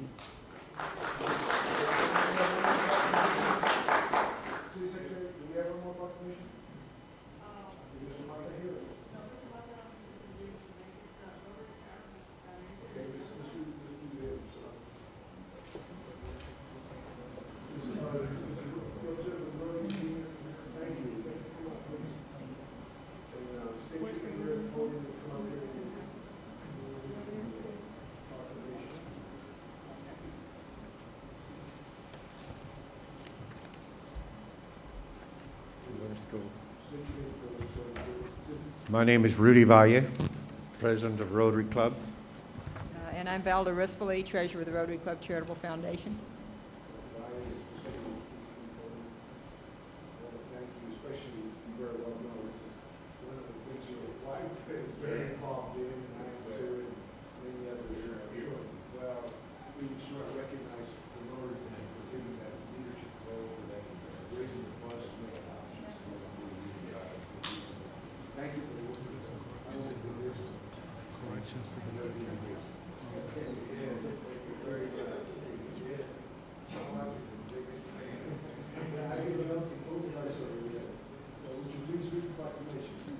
A proclamation of the City Commission of Brownsville, Texas, recognizing the Rotary Club of Brownsville Charitable Foundation for its civic involvement. Whereas in October 2009, the Rotary Club of Brownsville Charitable Foundation generously awarded a grant of $1,850 to the Brownsville Animal and Control Center, and whereas the money was then applied toward a $20 discount toward the usual $70 fee for a spay-neuter adoption, dropping the cost to the public to $50, and whereas the money enabled the adoption of 92 cats and dogs at the special cut rate price, and whereas Rotary Clubs and the Rotary Club of Brownsville are dedicated to charitable works of all kinds, and this grant is but one example of the kinds of community input done by Rotarians throughout the world. And whereas animal lovers and those dedicated to the humane treatment of animals are thankful of this help and commend the Rotary Club of Brownsville Charitable Foundation, now therefore we, the members of the City Commission of the City of Brownsville, Texas, by virtue of the authority vested by the Charter of said city and on behalf of all our citizens, do hereby recognize and thank the Rotary Club of Brownsville Charitable Foundation for its help in saving the lives of animals who rely upon us for their well-being. Done on this, the 15th day of December, 2009, signed by Pat Ahumada Jr., Mayor and City Commissioners of Brownsville.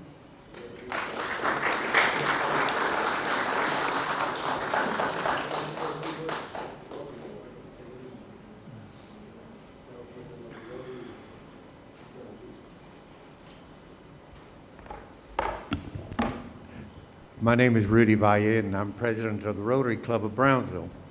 Thank you very, very much for the honor. We're humbled by it. The funds that we collect from you, the public, are used for our local community, and I know you know that.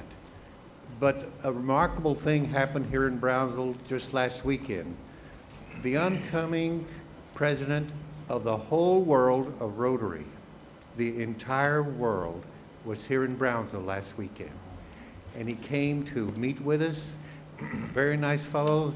So Brownsville is on the map with Rotary, and it's all through you and your help. Thank you very, very much. Thank you. Thank you. And the Rotary Club Charitable Foundation is our charitable entity related to the Rotary Club. At this time of year, I think it's appropriate for all of us to remember that it is both our privilege and our responsibility to be good stewards of all God's creatures.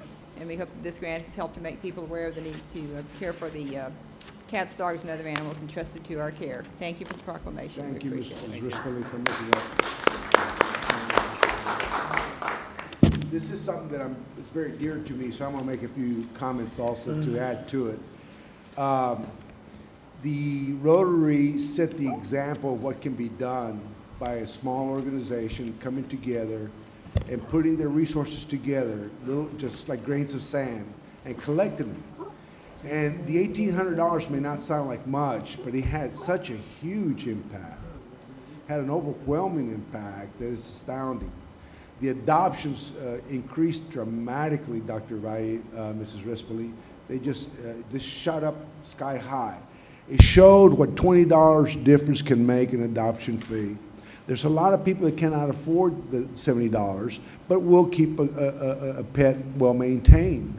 It's expensive to adopt a pet. So the $20 that was subsidized and make it feasible for a lot of people increase the adoptions. This is in conjunction with the city, what it's doing, along with other organizations such as the one I founded, Brownsville Paws, the Brownsville SPCA, Tipotex, and we have network. We have come together and network as never before. Before, everybody was doing their own thing. I carried my own dog food in my truck and my can of water, and I was, I felt like the lone cuckoo guy out there, But come to find out, there's a lot of people just like us, and the organizations just like us.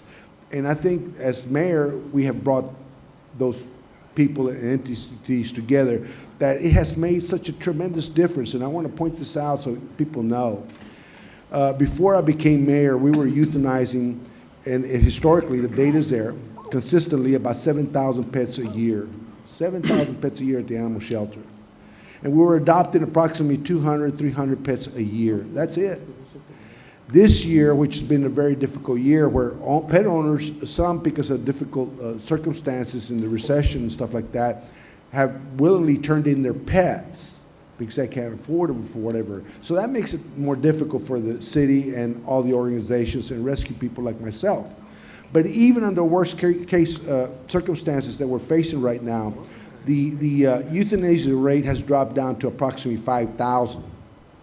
So that shows what we can do with the $20 and with everybody putting in their little 2 cents and the grain of salt in there. So if we lower 2,000, that's not including the pets that we rescue and adopt out. We figure we've adopted out over 4,000 pets, and Art's here that works very closely with all the organizations as a health director. We've adopted over 4,000 pets, ladies and gentlemen. We found good homes for these pets. We go inspect the homes, make sure it's a home that's going to be compatible to the pet and secured, and we go and do all this stuff voluntarily. Many of us use our own resources financially. My food bill is higher for my pets than it is for my family, and a lot of us go through that. They make the sacrifice because we believe that our pets deserve a better life, and they deserve to be spoken for because they can't speak for themselves. But I want to thank particularly our health director, Art, who works very closely with all the health organizations, the animal committee, and all the people working on the ordinances, hearing input, and doing all he can to make sure that we reduce the amount of euthanized pets.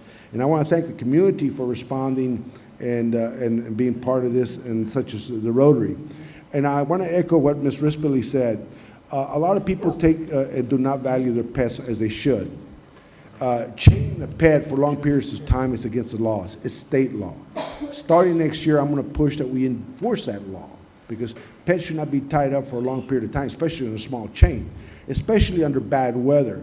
During the past cold snap, I asked the health department to start checking out on some of the houses I reported. They had pets with no shelter and a very small leash tied up. In some cases, no water, you know? So, I mean, this is a big problem that we have in this community, and it's a cultural problem. It's going to change through education, but it's also a problem that we're facing that it's uphill, because unless we learn to spay and neuter our pets, you're going to see an abundance of people, pets running loose in the community. It's an overpopulation problem, so we got to address that. Through the mayor's office, we applied for a grant, a $100,000 grant. Hopefully, we're going to get that grant that will go for this, specifically for this, to help bring volunteers together and educate the community to help make Brownsville a no-kill city, but importantly, to educate people. That $100,000 grant would go a long ways to help this. But also, the city manager and the finance director, under very difficult budget constraints that we're facing, difficult times, I think we've done, not enough, obviously, but I think we've done a lot of good bringing everybody together. And I want to thank you, in particular, Dr. Valle, your wife, and the Rotary for giving us that example that $20 can make a difference. And I hope people learn to value their pets, make sure they secure them when the weather's bad. They deserve shelter, and they deserve to be taken and valued as pets that depend on us for love, care, and protection. Thank you very much again. Thank you. Okay, the next thing, we go back to the reports. We need to go back to the action on item discussed in executive session. Okay. Consideration and action on pending litigation as advised by counsel in executive session. Do we have, based on the executive session discussion, do we have a motion? I'd move to instruct legal and city manager to go back and take action pending on what was discussed in executive session. Second. We have a motion by Mr. Longoria, Commissioner Longoria, second by Commissioner Gowan. Any further discussion? All in favor? Aye. All opposed? You have one nay? Okay, go to the next. Mayor's report. It's okay. Mayor's report. Mayor's report, okay. It's been brought to my attention, a lot of people don't know what a mayor really does. It's a very time-consuming job trying to keep your personal life going, your business going, serving your community, and trying to do some of the things that a mayor does. I'm just going to give you a synopsis from the last time that we were here. We've been working on the, they're not in order. We've been working on the January 17, 2010 health fair that I'm helping the doctors put together. We're still working on the paws rescue efforts, working on ordinances, working on how to make things better for our pets, educating people, having adopt-a-thons, and looking for other locations, hopefully like Home Depot and Lowe's. We're trying to get locations like that to where we can have pets and show them and find good homes for them. And we do that every weekend at PetSmart and try to adopt some of these pets out. Also raising awareness that pets should not be left chained for no reason, but particularly during bad weather. They must be protected. I spent the day with the Hermes Music Foundation. I went with Pastor Brad Burke here and Judge Ben Neese. We went over there to McAllen. I was able to secure 1,800 toys that were picked up to send to children in Mexico that are less fortunate. We also tried to secure toys for here in the valley. The pastor secured toys for kids that live in the landfill in Matamoros. And we did press releases. We worked with the bishop to try to raise awareness of how we could get these toys for the less fortunate children. We did get, for sure, already picked up 1,800 toys, and we want to thank Hermes Music Foundation, Albert Kramerman, and Jay Dominguez and their staff for making this possible for children who probably would not get anything. They're getting a can of powdered milk along with the toy. So I think that was awesome. It took 3 years to secure this. I submitted the application 3 times. Twice I was not approved. The third time we were approved. It was a short window to get everything done to make that happen, and we were able to do that. I was present at the multimodal groundbreaking, which you heard about during the workshop. I met with the Federal Transportation Administrator Peter Rogoff, Blas Uribe, the brother to former Senator Hector Uribe, who is the Assistant Director, and made it known, I'm sure, and also I heard Commissioner Zamora also did too, made it known that we're very concerned about the federal funding being cut back when the census reaches 200,000 population in the city of Brownsville. So we made it known to him that we need help to raise that limit from 200,000 to another number so the funding keeps coming, because if we lose that funding, it's going to really hurt our budget, as I'm sure Pete Gonzalez can tell you. So we're trying to work very hard to prevent that. I also met with the Huejutla delegation, had Raymond Hinojosa sponsor barbecue and for them while they were here, put them together with the school district to do a sister city school with Huejutla, put them together with the university to do some kind of exchange or bring people over here for teaching or sending kids over there to learn a little bit about. They have a culture over there known as Nahua Indians, native Indians over there. It's a beautiful culture, beautiful arts and crafts that they do and stuff like that. But they have a lot of history. But anyway, the delegation was here. They're our sister city. We put them in contact with the University of Texas, Mr. Amigo, BISD, the zoo. The zoo sat down with them, drafted a concept to build a children's zoo in Huejutla, where they're going to build it and name it Brownsville Zoo. So that will promote our city. And it shows the alliances we're building with Mexico. So this was over a 2-day period, which took a lot of our time, but I think it was very beneficial for the city of Brownsville and also for our delegation from Huejutla. Ben Neese helped sponsor some of it, and there was other sponsors. We took them to dinner at Bennigan's. And then we had a little problem with one of the missionaries taking the van to Mexico, where the van was confiscated and all the contents were confiscated. I got a call of panic there and managed to work with the Mexican consulate and the customs chief, and got the van released with a minimal $41 fine. But, you know, this is some of the things that the mayor has to deal with in trying to work these things out for the good. We also had a concert with Pastor Morales at the Amigo Land, which was a beautiful concert that I attended. I attended the PUB grant banquet. Unfortunately, I could not attend Tony Zavaleta's recognition of the Otilia Award because I had 5 functions to deal with at the same time on the same day. It's impossible to do all of them. I went to the Reynosa city address with Oscar Lubert. I went to the city banquet. I went to the Tampico Informe, the city address over there. I hosted the MPO meeting as chairman, where we get millions of dollars from the federal government for infrastructure improvements, roads, and the like. Did the holiday greeting at the library, and I welcome everybody else to do the same thing. Participated in the Christmas parade. Went to the VFW District 18 conference here in Brownsville and welcome all the guests. Went to the Brownsville Historical Museum cultural event on Mexican independence. Attended a book fair at the Raul Izquierdo School.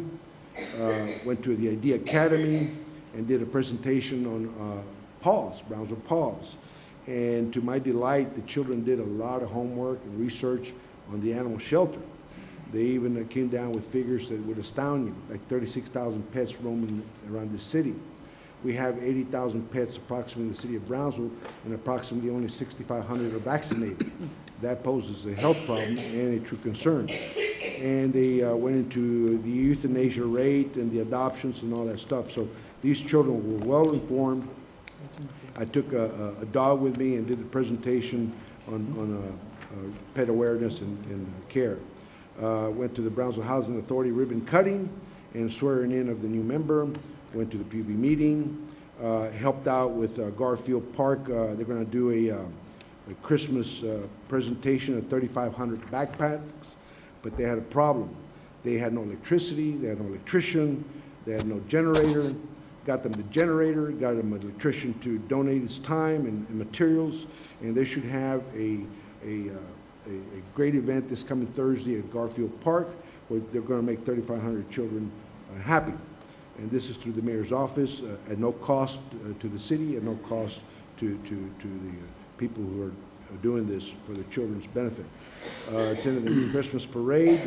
I'm going to El Paso tomorrow. They're picking me up at 4:30 in the morning. I should be back tomorrow night. This was on the Weir project. I was supposed to go today to Ciudad Victoria, and we started out our travel around 5 o'clock in the morning, but the fog was so dense and then it started raining that we couldn't advance very far. So instead of risking of having an accident, we returned back. My travels were over there for city-related business and trying to get some of the things done. Finally, this is just a synopsis of the things I do. People need to understand that as mayor, I'm honored to serve you, and I do this gladly. I enjoy doing it. I want to thank the city manager for his leadership during this difficult year. I want to thank the directors for making do with much less than they would like to have. I want to thank all the employees that make this great city function and operate. I want to thank the finance director who I think plays a key role along with the city manager and all the other directors to keep this city going. And for this year to date, I think we've done extremely well under very difficult circumstances, even when we've lost property value assessments, bridge tolls going down 30%.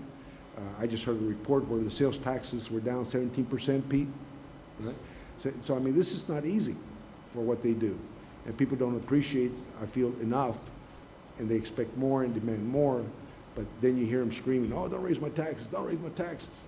But man, we're doing great with the little we have. And I want to thank them for all they do throughout the year. And that's my report as far as mayor. And anybody else? Okay, the next one was, that's it. I'd like to say something. Okay, then the presentations. The stimulus funding grants and applications. Stimulus funding grants and applications, Ben Medina. Thank you all for putting up, listening to me. Good evening, Mayor and Honorable City Commissioners. I want to today talk a little bit about and give you a little report of status regarding our funding and stimulus funding that we have, just so you know, be transparent and things that we're doing. Next slide, please.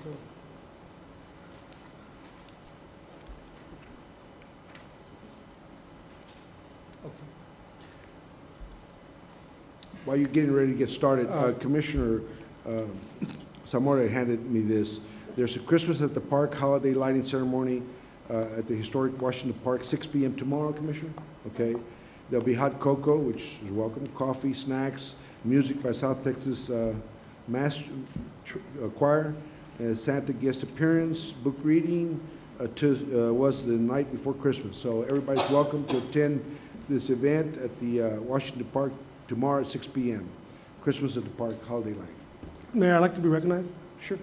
Yeah, because usually we put on the agenda commissioner's report, and there wasn't on this time, so I want to be allowed to say something if I can. I think you have to request it, do you not? No, it's been requested many times. They forgot. I want to know if the commission will allow me to speak real quick on behalf of what the commissioners are doing. So move. I won't have any problem with it. I just like to say. But let me first start you off. When you want to do it, you have to, because my understanding, city attorney, they have to give some kind of indication of what they're going to report on. Is that right? That's correct. So please, in the future, don't take it for granted that the city secretary knows what you want to report, or if you want to report, either email her and tell her in the context or the text of what you want to report. That way she can put you on the agenda. And that way you won't feel like you're being deliberately left out because you're not. No, I'm not. I know I wasn't deliberately left out, but I just want to talk to the people at home regarding what the commission does. And I know the mayor does his pet projects and stuff like that, but one thing he didn't mention was economic development and jobs. I think you'll see a lot of commissioners on this panel that attend a lot of these Imagine Brownsville meetings and attend other seminars that give us insight on how we can move the city forward. You know, don't get me wrong, I love dogs, I love cats, I love let me see what else you talk about. Concerts, the parties you went to, Mexico, sister cities, that's all fun. And I'm sure as a mayor, he's a representative of the city, but I think our job. Why don't you focus on making a report instead of attacking me? Our job as commissioners is to try to set the pace and try to bring in economic development for the city of Brownsville. And I just want the people of Brownsville to know at home that we are involved and we are reaching out to our congressmen and our senators to get funding to provide jobs for Brownsville and to provide economic development. So, you know, like I said, Mayor, I appreciate everything you do for what you believe in. I wish you'd focus on your report, Commissioner. Don't address me, focus your report. That we commissioners are working hard as well, and we want you to know that we work tirelessly, and a lot of us give a lot of time, just as much as the mayor, to bring these things for Brownsville, and we hope we are able to bring in a lot of economic development in this next year, and we're working hard with other entities around Brownsville to bring this to fruition. Thank you.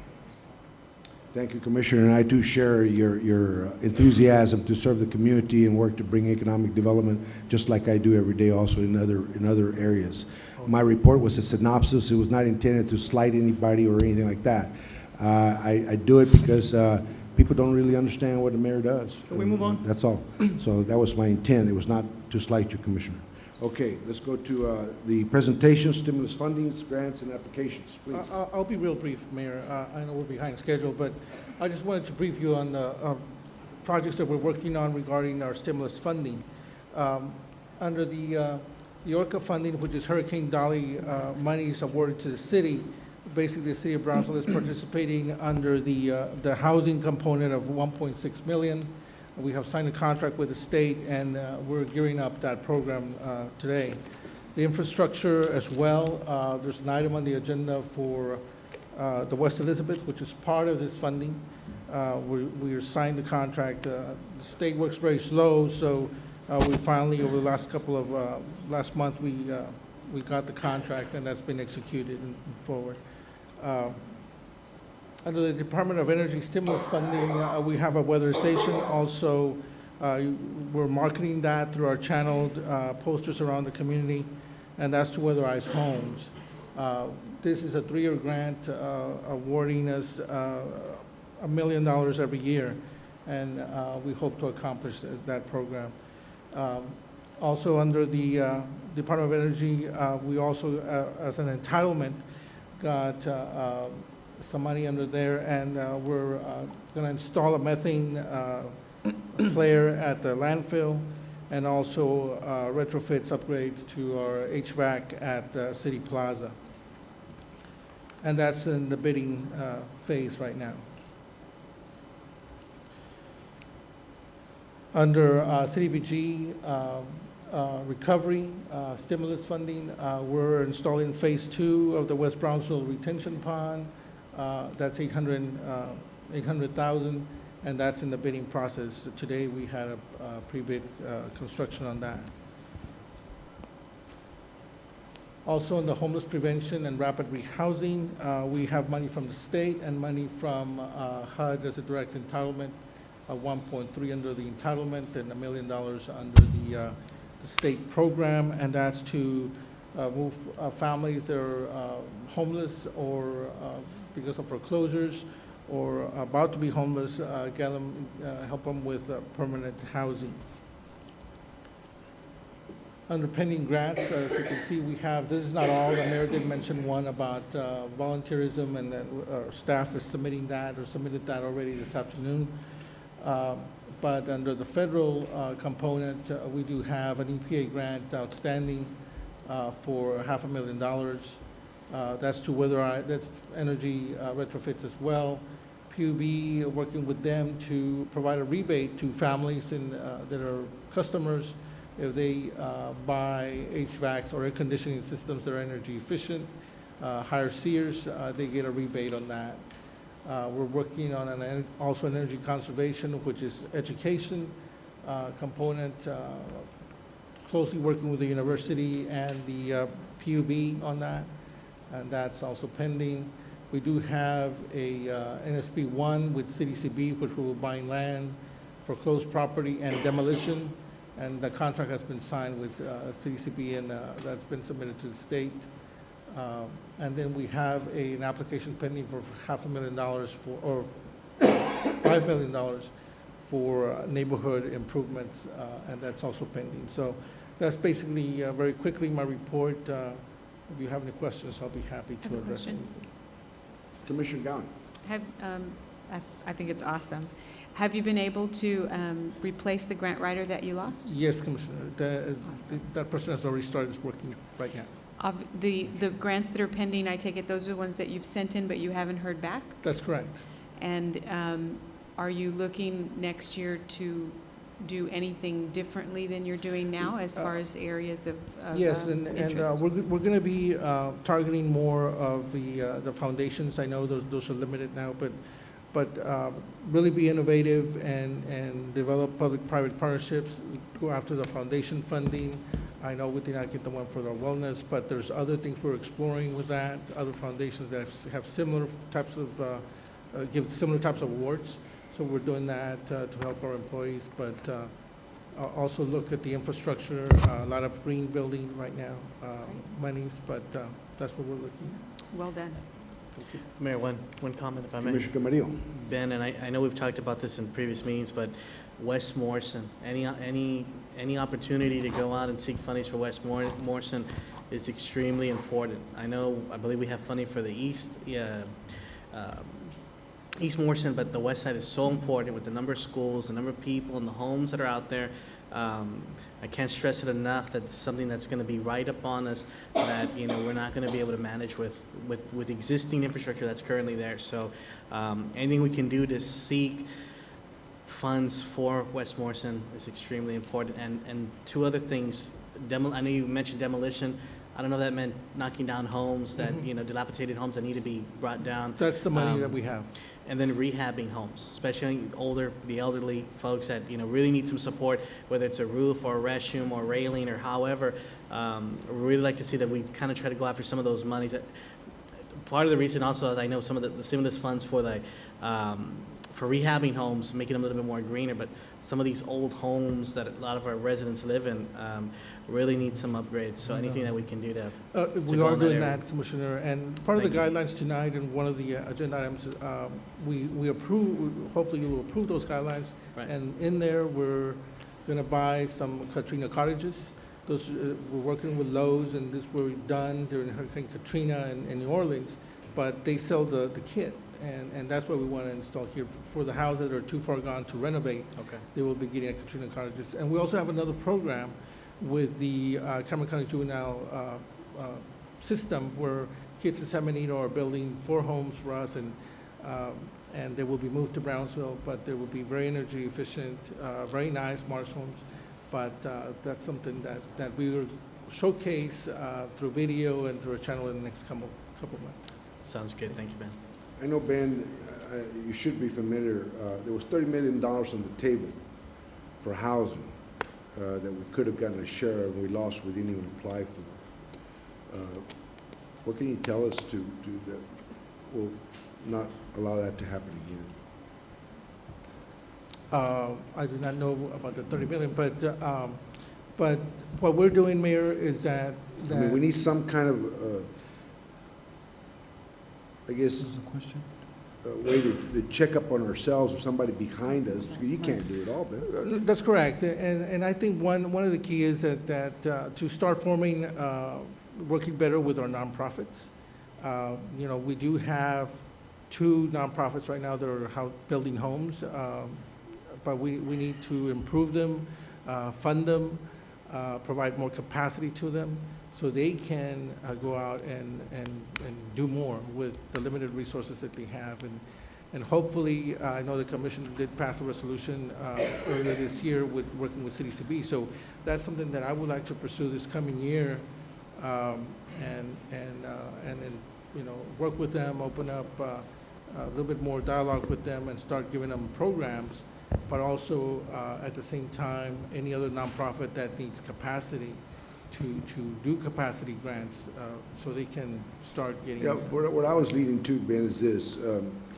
It's overwhelming what you do. I mean, I'm amazed at what you do, and I think you do a fine job, and I think, I mean, you're stretched very thin. I know that, and I appreciate that.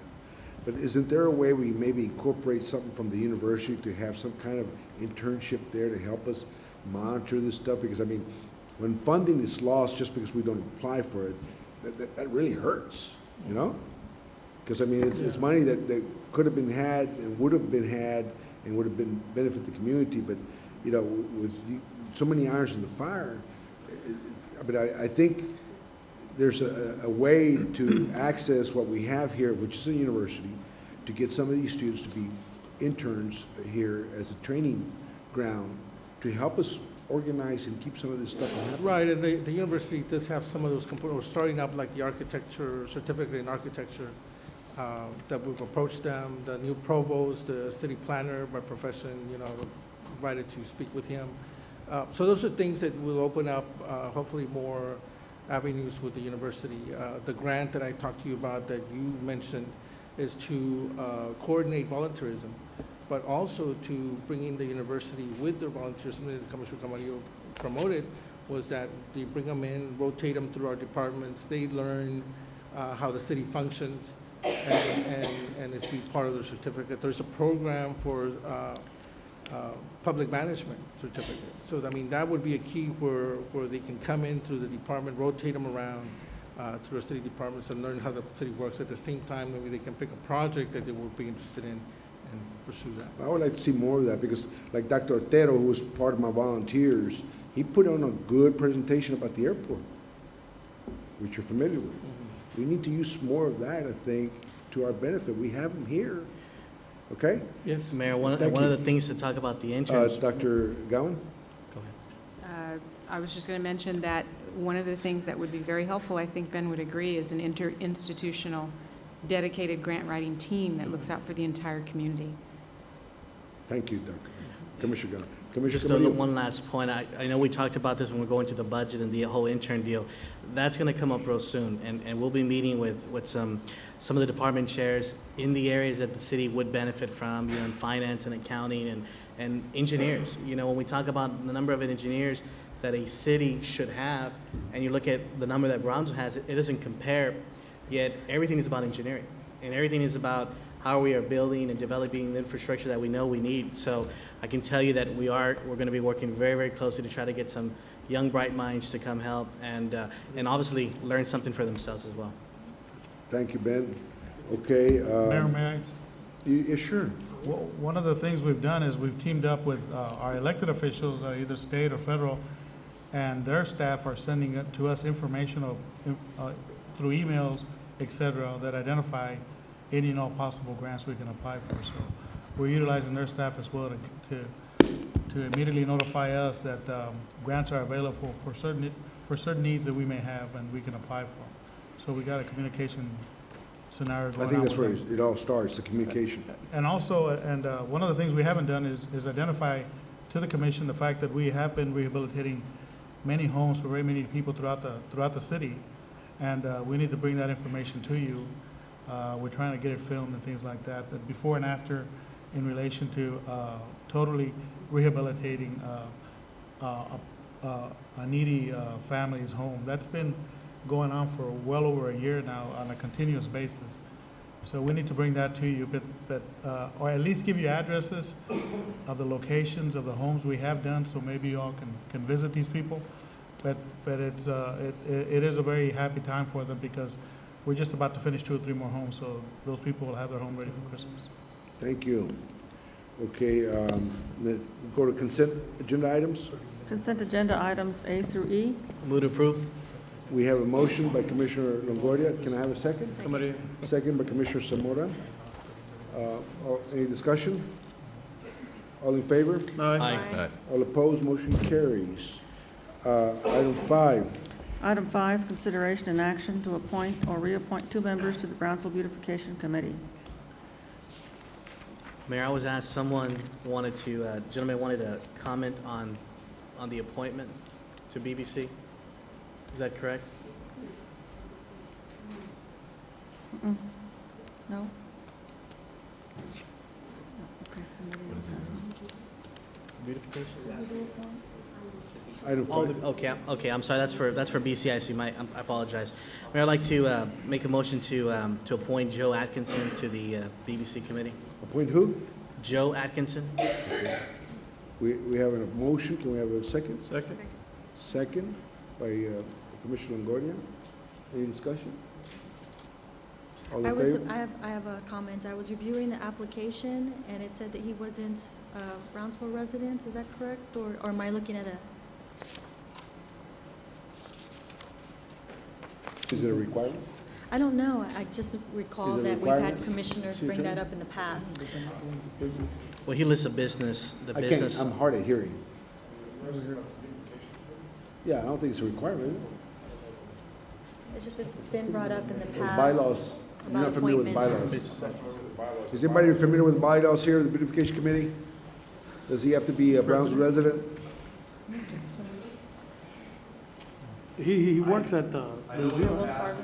We've looked for Brownsville residents, and I don't know specifically it says in the ordinance that they're required. Well, why don't you just make it subject to that? Well, that's right, I'll make the that it motion doesn't subject go to, against the bylaws of the Brownsville Beautification Committee. I amend my motion.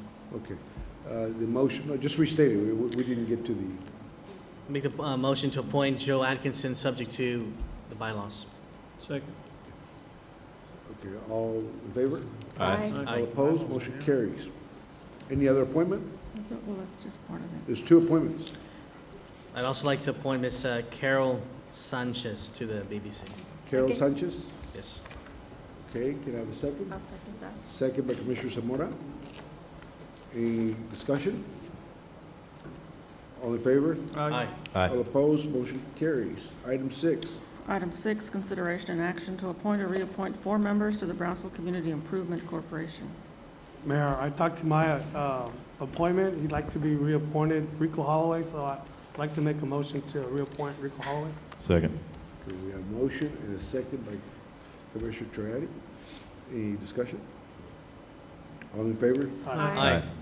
All opposed, motion carries. There's Mayor, four a gentleman did want to speak on this item. If we could allow him to, Mr. Jonathan Gracia. Is that possible? Come again? Mr. Jonathan Gracia would like to speak to the Please board, go to the forward. commission. It's when you turn away, it's hard for me to hear unless you speak this way. No problem. Thank you. Thank you. I appreciate the opportunity to speak tonight. I'm going to keep it very brief.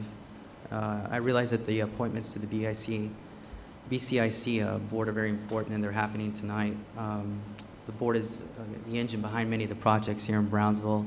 They're going to be happening in the future. That being said, I realize that there are 4 appointments to this board, particularly tonight, and I'm not really sure who, if at all, is going to get appointed. But that being said, as I was researching this particular board and some of the others, I noticed one thing, that was that some of our city commissioners, present and past, were still serving on this particular board. They were filling many of the seats. And the reason I bring this to your attention is because with all that you have to do with city commission business, I was thinking that perhaps an opportunity for more individuals, that is citizens, normal citizens of Brownsville, not elected officials, could serve on these boards. I'm sure that there are many qualified individuals that would like to give their time to serve and to give back to their community. And I was really hoping that the City Commission, if not tonight, perhaps sometime in the future, could start thinking about nominating or appointing people that are qualified individuals to serve. That being said, in the past and tonight, we've heard a lot of comments about individuals giving back to their communities. And yet, we see oftentimes opportunities are not available to those that come back either from college or they graduate from college and leave. And we oftentimes hear our elected officials and others in positions of power that are able to give people opportunities. But this is a classic example tonight where perhaps we could have a little bit of reflection and show, give an opportunity to others to serve on boards. And by that I mean city commissioners, you have a lot to do. Perhaps we should open our minds a little bit and allow others to serve on boards that are qualified to do so. And I just wanted to raise that to your attention. I'm not going to try to affect your vote one way or the other tonight. I know that you've put a lot of thought into this, but I did want to bring that to your attention. I appreciate your time. Thank you. Thank you. Thank you. I move to reappoint Carlos E. Hernandez, Second. providing he wants to continue. Can I have a second? Second. We have a second. Any discussion? All in favor? Aye. All opposed? Motion carries. Mayor, I'd like to appoint Dr. Rose Gowan to the BCIC board. Second. We have a motion, we have a second. Motion was made by Commissioner Longoria and second by Commissioner Camarillo. Any discussion? Yes, is that my appointment? It's Do an we have appointment. individual appointments on that? Everyone's talking about their own appointments? Whose appointment was that? City Attorney? Are we, which slot is she being appointed to? The 2 remaining appointments are Commissioner Zamora's and Commissioner Troyani's. Well, you have one that was William Garza. And he wishes to be reappointed. So either you reappoint him or put somebody else. That's your appointment. It is, and I was going to move to reappoint him. Okay, but you're appointing somebody which is your appointment, Commissioner?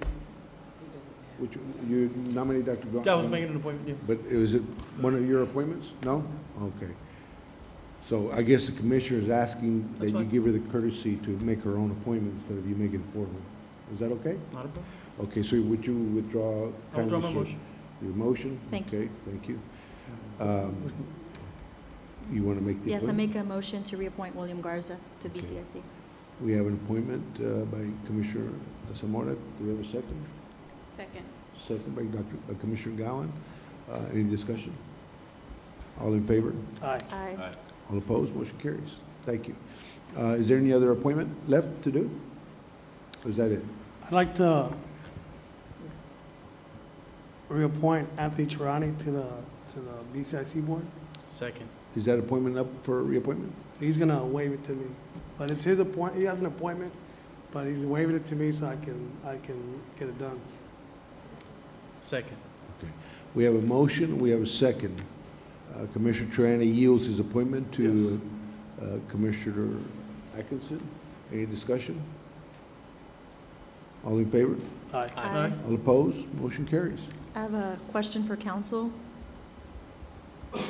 Previously, Commissioner Carlos Cisneros was appointed to this board in his capacity as city commissioner. Is it possible that we can consider Rose Gowan to replace him, Commissioner Gowan? Under the 4B statute, any director can be removed at any time because directors of the 4B serve at the pleasure of the city commission. However, the way that is noticed on the present agenda is simply the appointment and not the removal of any director. So does the commission have the power to do so? Yes, it does. However, it would have to properly notice that on the agenda and take that up at the next meeting if that was its wish. I'd like to add something too. I brought this issue up with our director, and I was told that just because he's not a commissioner anymore doesn't mean he's not a citizen of Brownsville, and that he can't serve his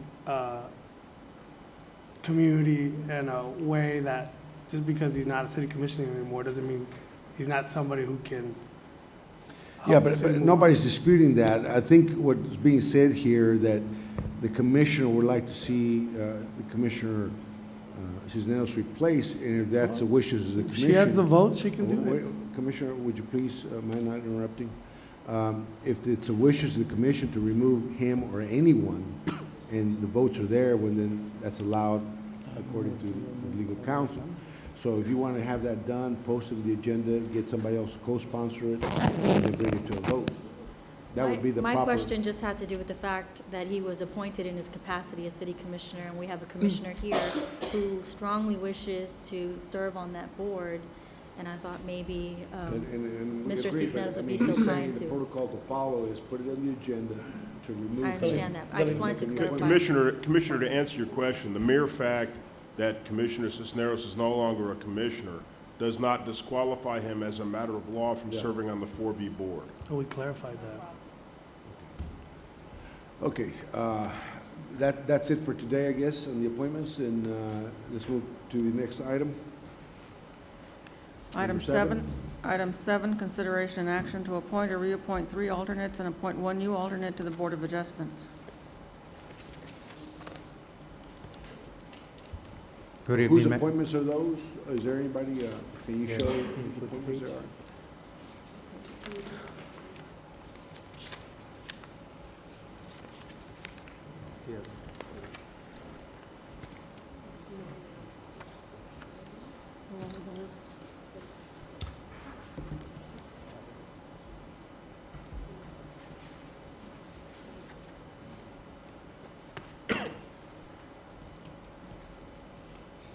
The 4 alternates, appointment or reappointment on the Board of Adjustment for alternates. Well, how come you have 2 appointments for Commissioner Cisneros? You have 1 appointment for Commissioner Camarillo, or no, 2 appointments for Commissioner Camarillo, 2 appointments for Commissioner Longoria, and 1 for Commissioner Atkinson. How was that decided? By majority vote. 2 weeks ago, we appointed or reappointed the members. Tonight is only the alternates. Yeah, but I mean, I think it should be allocated to where everybody gets an appointment, not just some stacked up by 1 or 2 commissioners. Apparently, somebody spoke up first at the commission meeting and it was allowed. And then apparently somebody spoke up at the commission meeting. Okay. And it was allowed, and the rest of the commission voted on it. Okay. So So that's the way it would it be fair to ask this body to consider giving each commissioner an appointment, and as they come up, make the appointment? Mayor, you know, that's really never been followed, you know? Pardon? I mean, that's never really been followed. I mean, when you came into office, you know, I remember numerous times, you know, certain appointments that we were supposed to make, we weren't allowed to, and it based on the vote. So, I mean, we're saying this now, but, you know, 2 years ago, you know, nobody was really saying anything then. So, I mean, I think Unless I'd there's have gonna to be a concur with rule. Commissioner Camarillo that Unless there's usually gonna it's be a a rule, kind I of a mean- steamroller effect, and that's kind of been the way it's been done in the past. I think that I was on the receiving end of that for about 6 months. And I think, and I. I feel you, same here. And I think being as part of the person that was driving that steamroller, I'm sorry for that, but, you know, We all make mistakes. hey, that's the way it goes. That's the nature of the beast. Okay. Well, I get the short end of the stick, but that's okay. I'm Just used to about. it. Mayor, there's, That's okay. Hey, there's 3 people missing. Commissioner Cisneros is no longer here, so then it would be Commissioner Gowan? So, Actually, it's Commissioner Zamora's appointment. Well, I made a anyone couple or- appointments in the last meeting, and I'd be happy to give those to Commissioner Gallon. Although I'm not prepared to make an appointment. You want to so table it, we can bring it back. Table that, please. I'm going to table my, my appointment. Well, Mr. Kinch wanted to be reappointed as an alternate. Correct. He's in my district. I will reappoint Mr. Kinch. Second. okay, we have a motion to table. Can I have a second? We're not, well, we're making one appointment. Are we only making one appointment? Just mine. The other reappointments are not going to be made? You know, I know nothing about it, so Okay. can you send me the information? Do you want, And take, I'm sorry? I'm sorry, do you want applications for the current board members that want to be reappointed? Yes. Okay. Okay. So was there a motion for one appointment? I made the motion to reappoint Mr. John Do we have a Kinch. second? Okay. All in favor? Aye. All opposed? Motion carries. Can I have a motion to table the rest? So moved. So moved. Okay. We have a motion by Commissioner Zamora, second by Commissioner Triani. All in favor? Aye. Aye. All opposed? Motion carries. Okay. Thank you. Next time, right? And it was not 6 months, it was one. It felt like forever. Felt like forever. Okay, Item item 8, eight. Well, it's just to. you were going to announce your appointment, Mayor? Yeah, reaffirm the appointment of Mate Rosario Gonzalez to the Brownsville Housing Authority Board. She took office yesterday. Item number 9. Public hearing. Item number 9, public hearing and action on resolution number 2009-072 to authorize the filing of a grant application and execution of grant agreements with the Texas Department of Transportation for fiscal year 2010, annual request for proposals for small urban and non-urbanized public transportation projects. Good evening, Mayor, City Commissioners. Brownsville Urban System is requesting a public hearing authorization to file a grant application with TxDOT in response to our fiscal year 2010 coordinated call request for proposals for services relating to the Federal Transit Administration programs. We'll be requesting the balance of the $5.5 million for the project.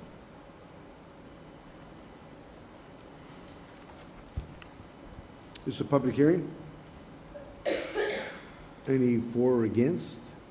If there's no comment, I would move to close. Second. We have a motion to close public hearing by Commissioner Longoria, second by Commissioner Triani. Any discussion? All in favor? Aye. Aye. Aye. All opposed? Motion carries to close. This is an action item. I'd move to approve. Second. We have a motion to approve by Commissioner Longoria, second by Commissioner Triani. All in favor? Aye. Aye. All opposed? Motion carries. Item 10. Item 10, public hearing and action on resolution 2009-073 to impose a moratorium on permitting or zoning action relating to new payday lending, card title loan, or check cashing businesses for a period not to exceed 6 months. I've drafted a proposed moratorium on payday lending, on cash checking businesses and title loan businesses. In looking at the Imagine Brownsville master plan that was adopted by this commission, one of the concepts that came out of it was a certain amount of social equity or social justice, and it addressed these types of companies which routinely loan money to the economically underprivileged. One of the things we did was the legal department took a little survey of the payday loan businesses and noticed that they seem to be clustering in areas of the city which are lower income. Commissioner Longoria, we've got at least 3 in the southmost area. We've got 6 downtown. We've got 4 on Central Boulevard and 5 just in Strawberry Square alone. And all of these businesses tend to congregate or cluster in areas around low-income areas. Right? This city has a master zoning ordinance, and that master zoning ordinance provides classifications for different types of businesses where those businesses can locate.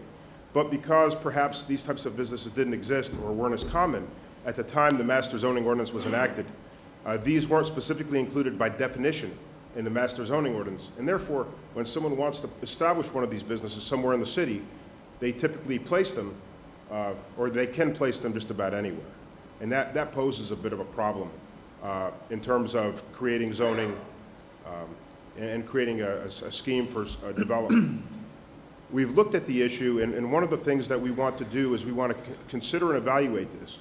And what we'd like to do is we'd like to ask the commission to possibly consider a zoning ordinance at a later time.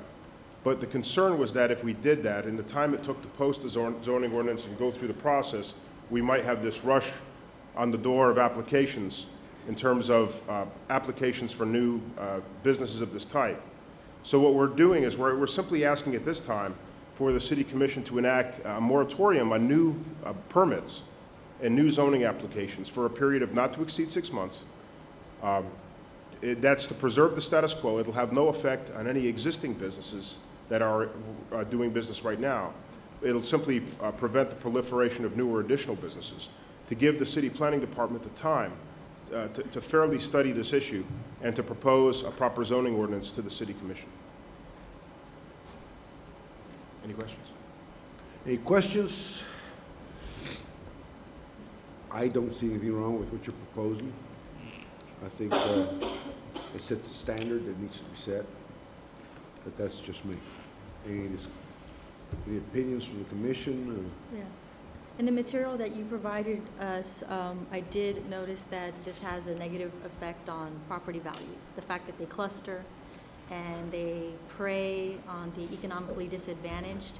And I also read some alarming statistics that only 1 in 100 people who receive these loans are able to pay them back fully by the deadline.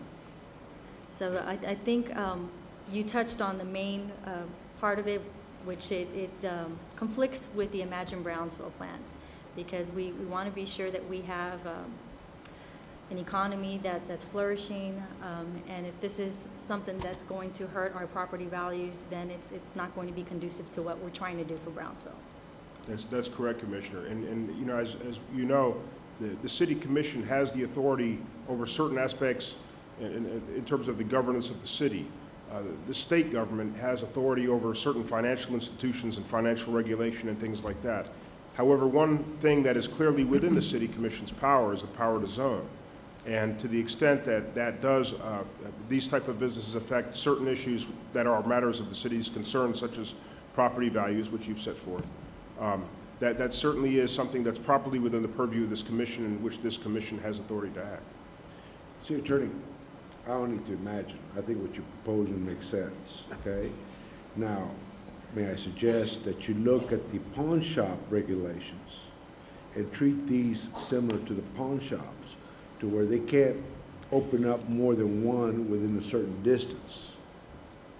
You're familiar with that? Yes, Mr. Mayor. And the clustering, that's what I was trying to get to. That's what I'm trying to say. That way you right now, we've got these businesses clustering in certain locations. That way you break the cluster. When you draft the ordinance, maybe if you look at the pawn shop, correct, state law, how it's governed, and apply it to. I anticipate that we would incorporate a density requirement into the proposed ordinance that we would present to the City Commission.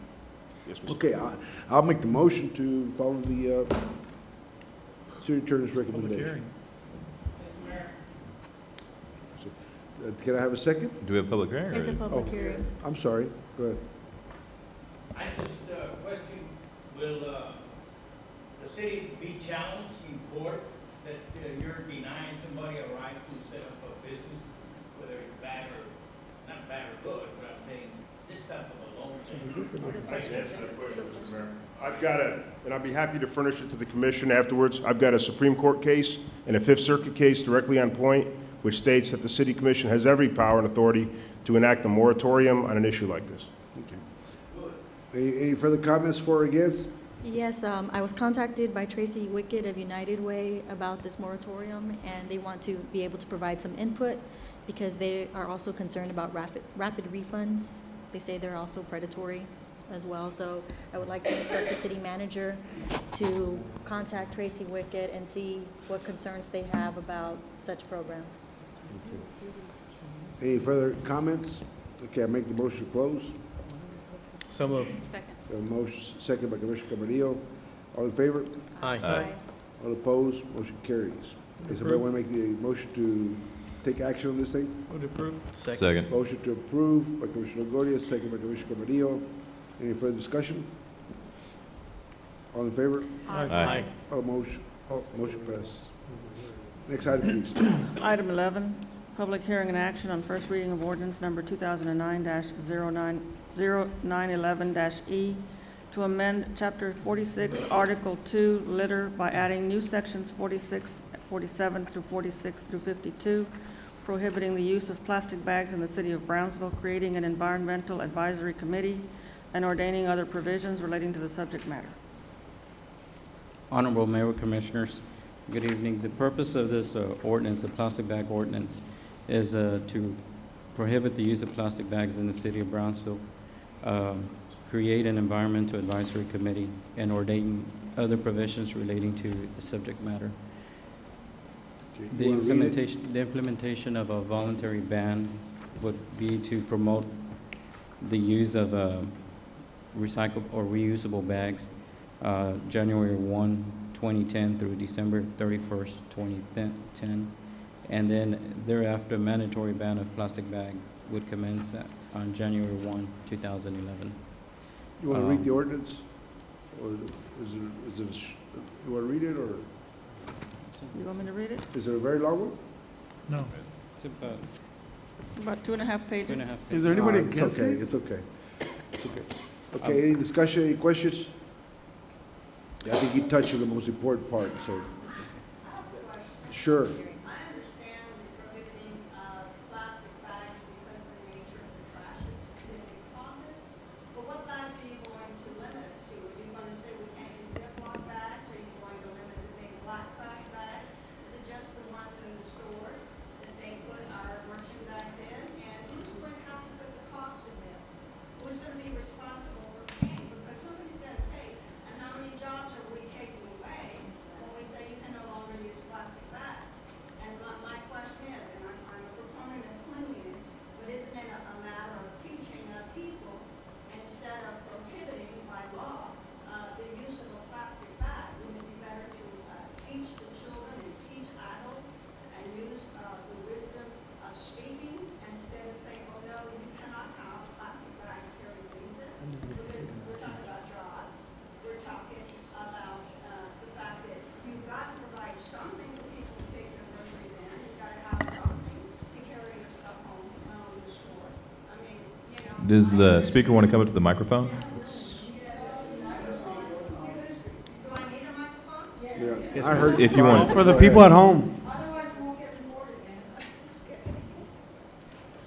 man. My question to you, gentlemen and ladies, is why do we have to make a law about using bags? And who's going to determine what plastic bags? I'm a teacher.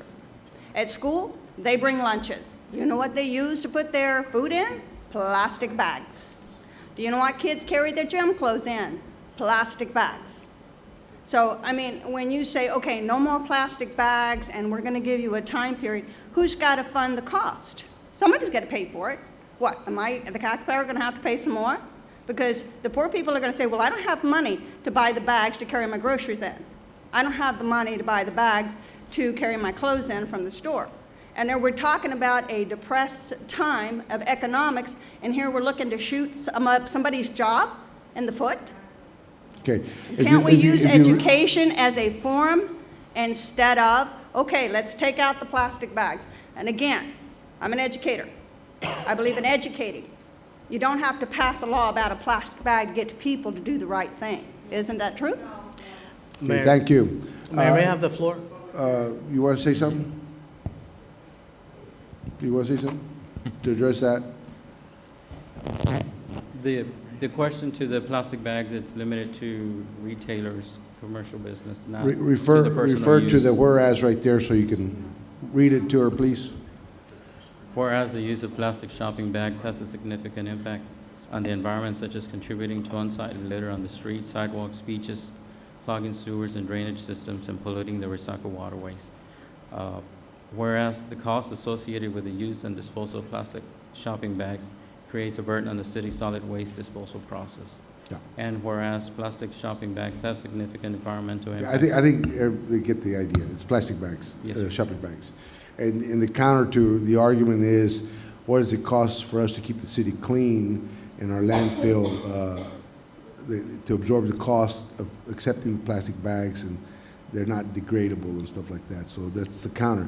And I think Mr. Timmer, I think you can address the education part, because it's not just banning bags, it's also working with education. It's a multifaceted. There is an educational component to this. Ms. Timmer, would you like to address that?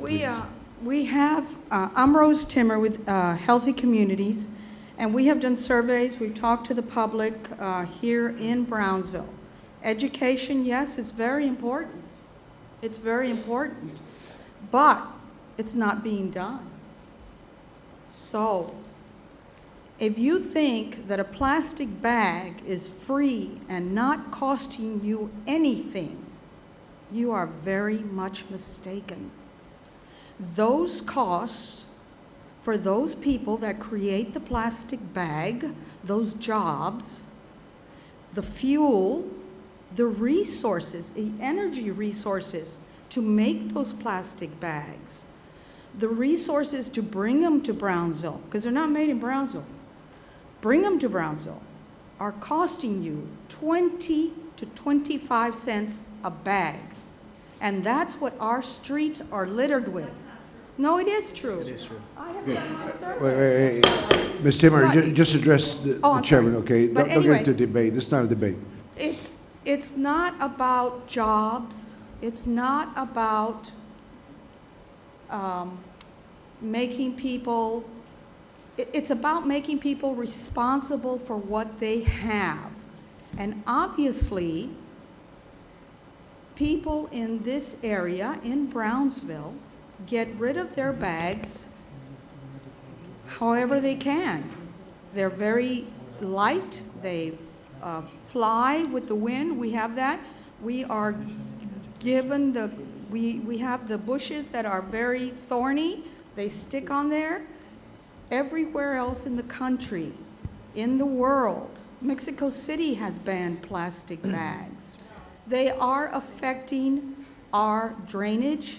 They are affecting our waterways, and those things will eventually, it's not going to affect me. I'm going to go to my grave in 40 or 45 years, and it's not going to hurt me. It's not going to hurt anybody in here. But each one of you this Christmas, when your kids are opening their gifts, they might not have the earth that you currently have. And those kids might not have it either if they go on and become adults. It's not a funny thing. It's a sad thing. I was in Aruba last week. Aruba, where you can have margaritas and sand in your toes. And we were in a wash in plastic bags.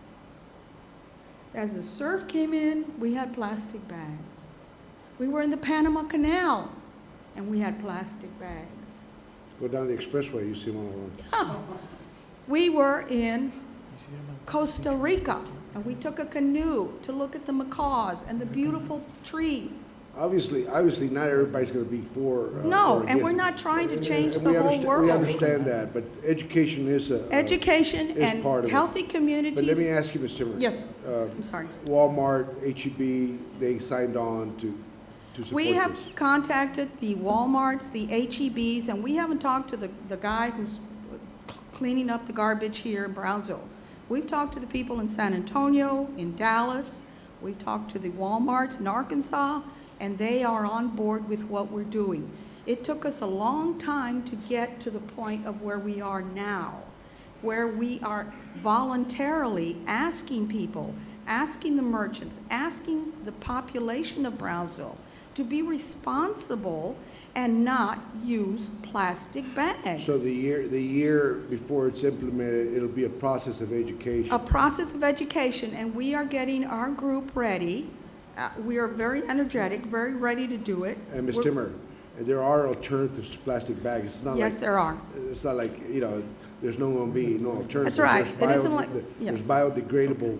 There are biodegradable bags, there are reusable bags, there are other things you can So use. this is a matter of conscious effort by a community to set a higher standard, to reduce the waste that's going into the landfill. Exactly. And build a better community as a going green effort that we adopted through resolution. Yes, sir. Okay. Thank you, Mr. Mayor, may I have the floor? Commissioner Camarillo. You know, a lot of people worked very hard on this ordinance, and as Art mentioned, and I praise Art and Rose for all the work they've given, and the mayor, you had a lot of input. You know, this wasn't something that just was drafted overnight. As you know, we've been working over this a year, 2 years. The past few months, this group has met with a lot of folks to kind of gear, you know, how we would be able to write this ordinance. And I think it's very, very important to say a lot of people were involved, and not everyone's going to agree with this, and I know they don't. But the most important part of it, as you mentioned, Rose, is the education. And I can tell you, in the meetings that we had with H-E-B and Walmart, the two largest retailers in this community, and especially in the world, talking about Walmart, they are willing to go to bat for the city to do whatever it takes to help us with this process. The year process is so important. Right. Because we're not going to just talk about the large retailers, but the committee will help look at local, small, downtown, and we talked about different ways of how to do this. You know, we weren't going to, you know, come up with all the answers overnight. Therefore, you have the year to troubleshoot all of those potential issues that we know are obviously, you know, are present. And we've talked about what those would be, and people that would, it's obviously going to be an issue with them early on, but the plan that needs to be in place will have support and financial support to help get that done. Right. But we also talked about working with our consulate and targeting downtown business owners, which I think is very important, because a lot of people say that segment of that business population would be greatly affected. Well, I think it's going to be the other way around, by working with Victor Trevino, our consulate from Mexico, and Mr. Barkin, to help us work to educate that population. But we also talked about elderly and low income, and people are going to say, well, they don't have money to buy or pay that dollar for that extra bag.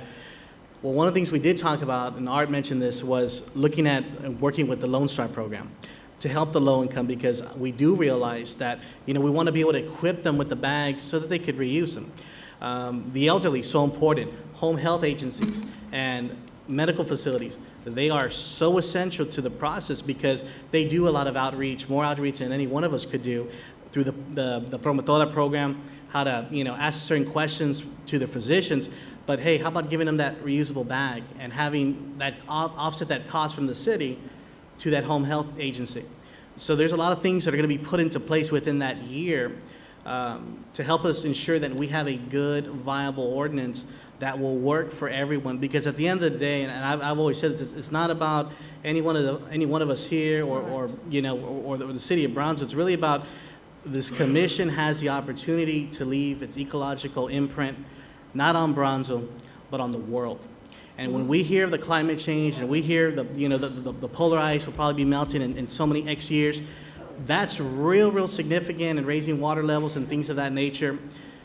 It's important that we understand that we have a duty, we have an obligation right now to help the entire world. And Brownsville can be on the map in terms of what it's going to do. This ordinance, I believe, can be a model ordinance for other cities in the state of Texas and possibly throughout the country. But it starts with this commission and what we do today that I think will pave the way for the future and help this environment tremendously, because really that's what all this is about. It is really about the environment and changing a mindset. And it is very difficult. I will tell you this, that I'm one that I will forget my bags in my vehicle, and I said, darn it, you know, we have to use plastic, but we have so many things. 3 plastic bags or even 4 plastic bags, you can fit all of those items into one reusable bag. And the more that you save them, again, you will reuse those. But it's, again, changing the mindset, the habits that we all have.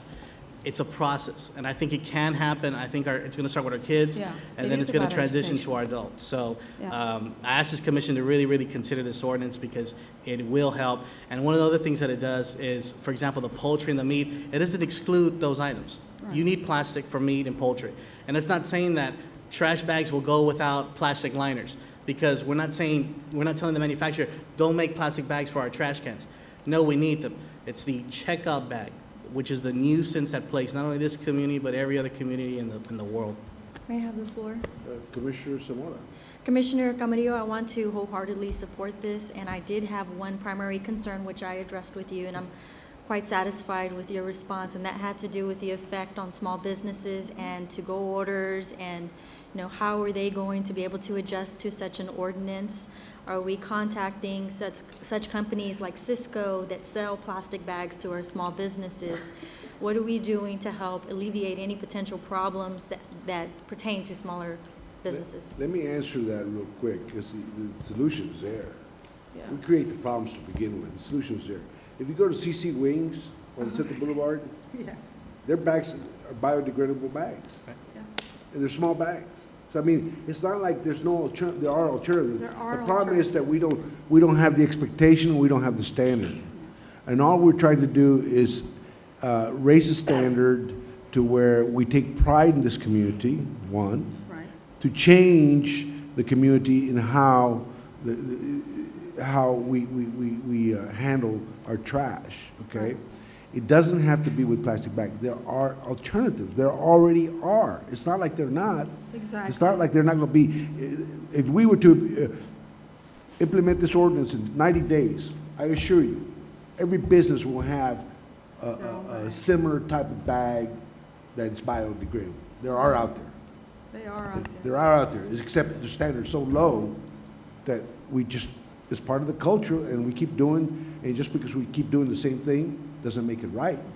And our landfill's getting full, plastic bag, and it takes 80 years, I think, for it to degrade.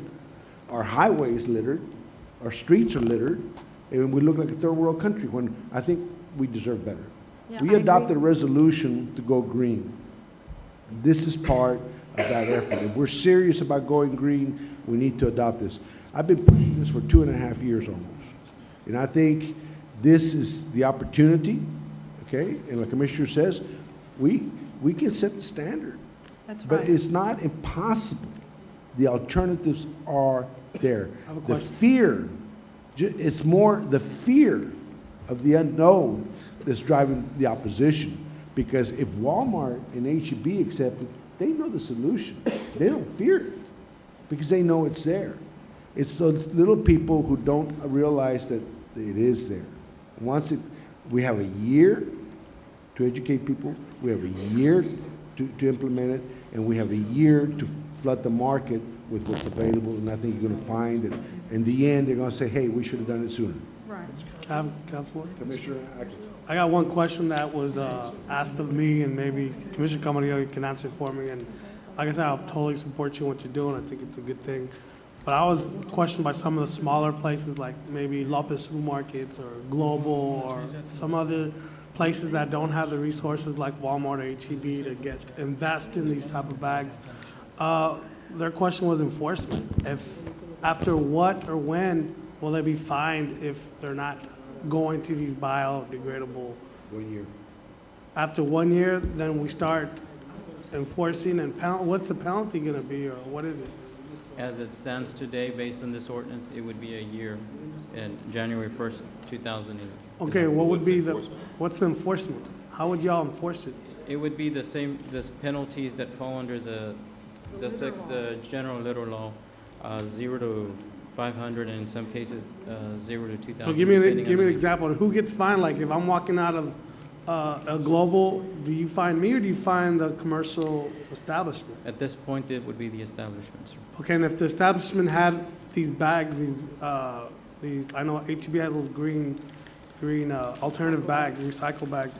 If I'm a customer and I see these bags, but I didn't have time, and I go, am I gonna get fined? Well- Can the establishment come back and say, look, they're right there. They didn't use them. How can you fine me? I mean, these are just questions people are asking. And that's the exact same question, Commissioner, that we have tossed around many times of how we would do this. What we did not want to do was we didn't want to tell the store, it's your problem. You deal with it, Lopez. You deal with it, Pronto. We don't want to do that.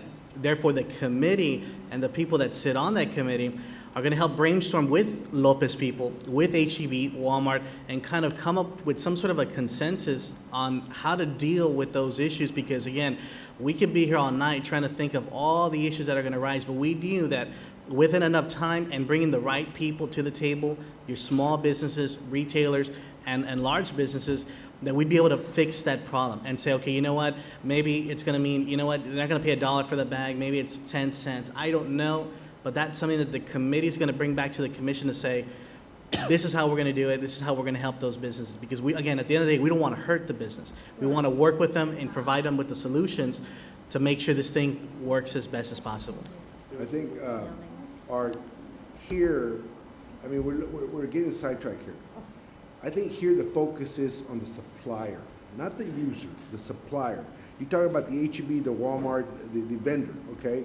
If he is deliberately providing plastic bags after a year, when then you will come in inside him. But if I come from Matamoros across a bridge and I have some of the plastic bag, I don't think that's reasonable to expect. You know, you're going after who's creating the problem, and that's the supplier. Right? That's correct. Okay. So I mean, you know, I think we're losing a lot of time here in worrying about those what ifs and all that stuff when we're focusing on creating the standard to where the supplier is going to have to be in compliance, and he's got plenty of time to do that in a year's time. And by then, they're going to see where they can get the biodegradable. Just like CC Wings, it's got biodegradable little bags. Just a comment. I'm fully in support of it. I would imagine and would very much volunteer time to try and design different things during that year that will raise all awareness in all age groups, like perhaps designing a Brownsville environmentally friendly bag that we can find funding for, perhaps through grants, maybe have contests through different schools, just like they did with the trash cans that were very wonderful. To engage the children of the school districts to design the best view for a Brownsville bag. And I think that could be very, very good at raising awareness and promoting the project. I think that is very plausible. The HEBs and the Walmarts, many of them have already set up going green initiatives, and they, in so many words, are committed to working with us to make this ordinance work. This is a public hearing. Anybody else you want to say something, please? Please address the chair. Do not get into personnel. This is not public comments. My name is Craig Timmer, Mr. Mayor, Commissioners. As you can probably imagine, you know my stand on this. I'm very much in favor of it. One concern I do have is I personally think that 12 months for a voluntary program is too long. That's my personal opinion. When the City Council passed an ordinance about not smoking, there was no voluntary time at all. It just happened, which I think is maybe too much the other way. I think there has to be time to help educate the people. But my biggest reason for coming up here right now is to ask y'all and to ask the audience, what did we do 20 years ago when there were no plastic bags? What did we do? We used alternative things. We used reusable bags. What does Sam do now? And we use paper bags. And paper bags are, that's certainly an alternative. However, it does tend to reduce the amount of trees on the planet. I also wanted to tell you that in the last 6 months, I've probably purchased 14 reusable bags, and I probably paid as much as $16 for that. Now, in 6 months, I don't think $16 is an unreasonable amount of money to pay. I think almost anybody can afford to do that. But for those who can't, Healthy Communities, as you had mentioned, Mr. Mayor, is looking into the possibility of being able to give out these bags free so that people will have them to use and have them to use repeatedly. So again, I want to encourage each and all of you. One other thing, we talked about education. We've been trying to educate people with Healthy Communities for at least the last 7 or 8 years. And if you drive down Alton Glure to the west, if you drive down the expressway, if you go by the drainage canal that's next to the Walmart over on Old Port Isabel, you'll see that education has not worked. And I would also encourage the naysayers who really want to hold on to plastic bags, where are you every year, twice a year, 3 times a year, when we hold a community-wide plastic bag pickup? Where are you? I know y'all are there, I've seen you there, but there are some naysayers who haven't been there. So thank you very much for your time. Before you leave, I think you hit it on the nail. Once a year is too long, but I think that was the compromise to get to get us there. But once you start to change the culture, okay? Once you start to change the culture, I think the biodegradable alternative will be a way of doing business. It won't be a problem for you to buy yourself. It'll be something that the industry will look at as part of doing business, and they'll be handing them out, and there'll be a common thing, just like the plastic bag. Absolutely. It's just changing the culture that's hard to get there. Because I remember this no smoking ban ordinance, which I introduced, by the way. Yeah. I got a lot of complaints at first, but then it went away. Right. People accepted it. Right. And some people came up and said they were very thankful for it. In the long run, it worked, and it got done. But the resistance at the beginning was there. Right. One last real quick comment about higher taxes. If people think that putting in, as you had alluded to, people think that putting in an extra acre of landfill is inexpensive. It's somewhere upwards of $1.5 million now just to prepare the land, much less filling it in. So who's going to pay for that? Our taxes are going to. Again, thank you. Thank you. Okay, Tere, please address the chair. Don't get into personalities. Hi, I'm Tere Flores. I just want to know, who are we going to sue when those bags, the reusable bags, they're going to get contaminated? Who are the people going to sue? The city of Brownsville? Who else? The Walmarts? Those bags are going to get contaminated. Almost 64% after their second time that they're used, they're going to be contaminated. This is ridiculous. Why haven't you contacted the business community about removing these bags? No, you haven't. Where are they? Madam, where are they? We had public hearings, we had workshops. You weren't there. But we're busy working. It's not fair to come here and say we did not make an effort. Ms. Rose Timmer, and I'll give her a lot of credit for it. She went out and had workshops, and people came to them. You didn't go, that was your choice. They contacted the big industry like Walmart, H-E-B's. They talked to the communities. The public hearing is here for you to come and voice your objection. You don't have to agree with any one individual or the commission, but respectfully understand that as your opinion is respected, you must respect also the wishes of the commission. You don't have to agree with it, but you must respect that. Now, I think a lot was done, and this has been worked on for 2.5 years almost. It wasn't done overnight. So it's not catching anybody off guard. This is something that the city is following up with the resolution that we passed of going green. Okay, but if we switch to those reusable shopping bags, a lot of those bags are going to get contaminated. Okay, and so they're also going to cause cross-contamination. If someone takes a contaminated bag to a grocery store and it's all contaminated, and the handler spreads whatever's in the bacterial whatever's in those bags, it's not only contaminating the new groceries or the new items that are going to be put in the bag, it's going to be contaminating the other shoppers' items. That's a possibility. I think you're going to extremes because no, it's not an extreme. Yes, we grew up without plastic bags. Okay? We grew up without plastic bags. I go to Mexico all the time. They don't use plastic bags for shopping. They even use morales. Well, we're in America. We're not in Mexico. Morales. It makes no difference. There's other We're in America. We're not in Mexico. I don't care There's other people that are more does. advanced than you then. There's more people that dance than you if you refuse to accept and you want to impose something just because you don't like it. Now, there's people that they use morrales, okay? Sam's use boxes, and I'm telling you, there are biodegradable small bags. Okay, so when somebody gets sick, who are they going to sue? You're an attorney, didn't tell me about it. Mayor, I think there's a confusion with the contamination in terms of meat and poultry and the blood and all that. And as Art has indicated in this ordinance, that is allowable. So go ahead, Art.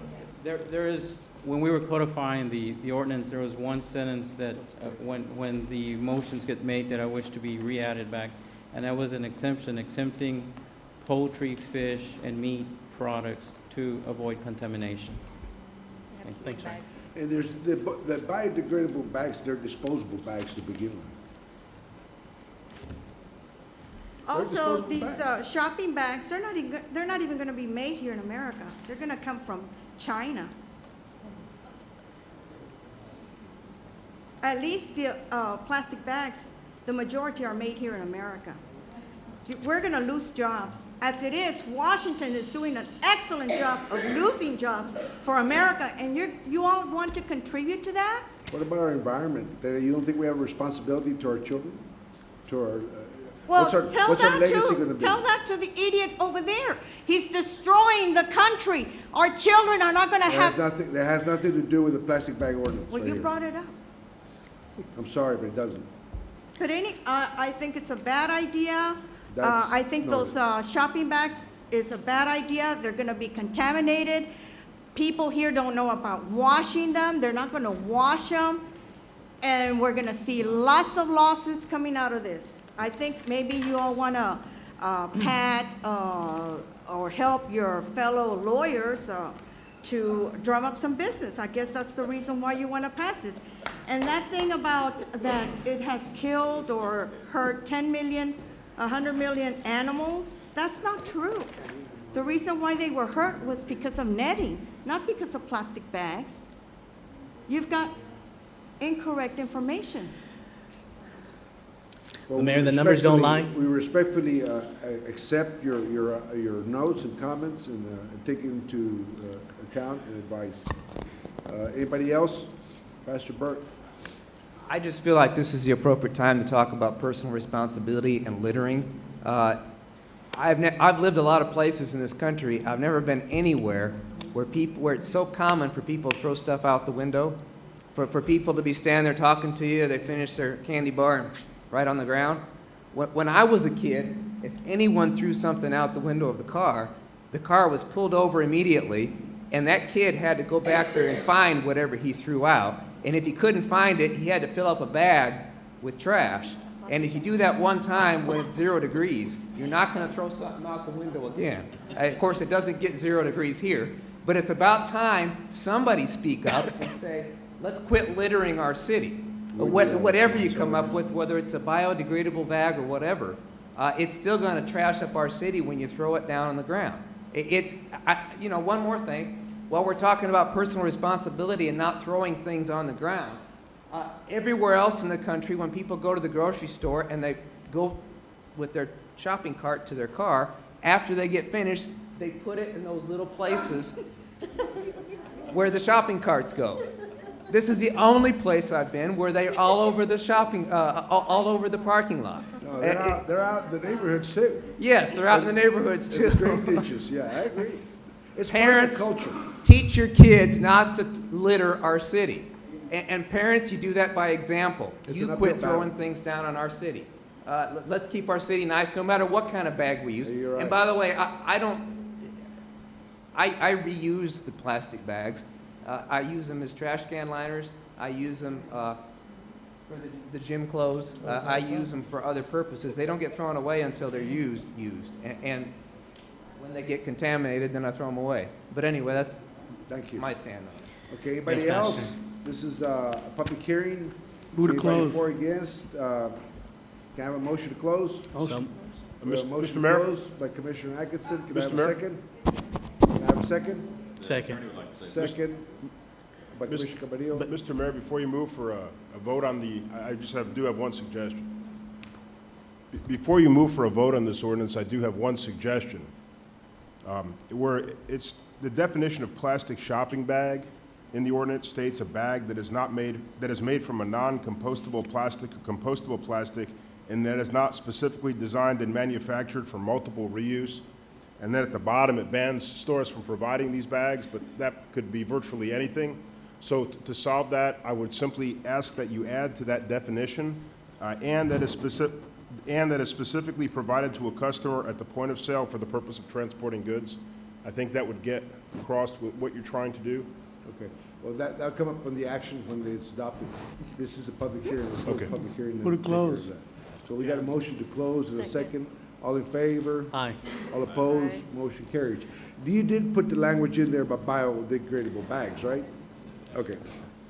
Now, based on the attorney's recommendation, can anybody make a motion? Mayor, I make the motion to approve the ordinance as written with the addition of Section 8, which is exceptions to the use of plastic bags for meat and poultry items, and with the recommended suggestion as per legal count by city attorney. Okay. So you make note of that, Art? Second. Okay, we have a second by Commissioner Atkinson. Any further discussion? All in favor? Aye. All opposed? Motion carries. This is a great day for our city, believe me. Believe me. We'll be glad we did in a year from now or 2 years from now. You'll see the difference. Thank you very much. Next item, 11.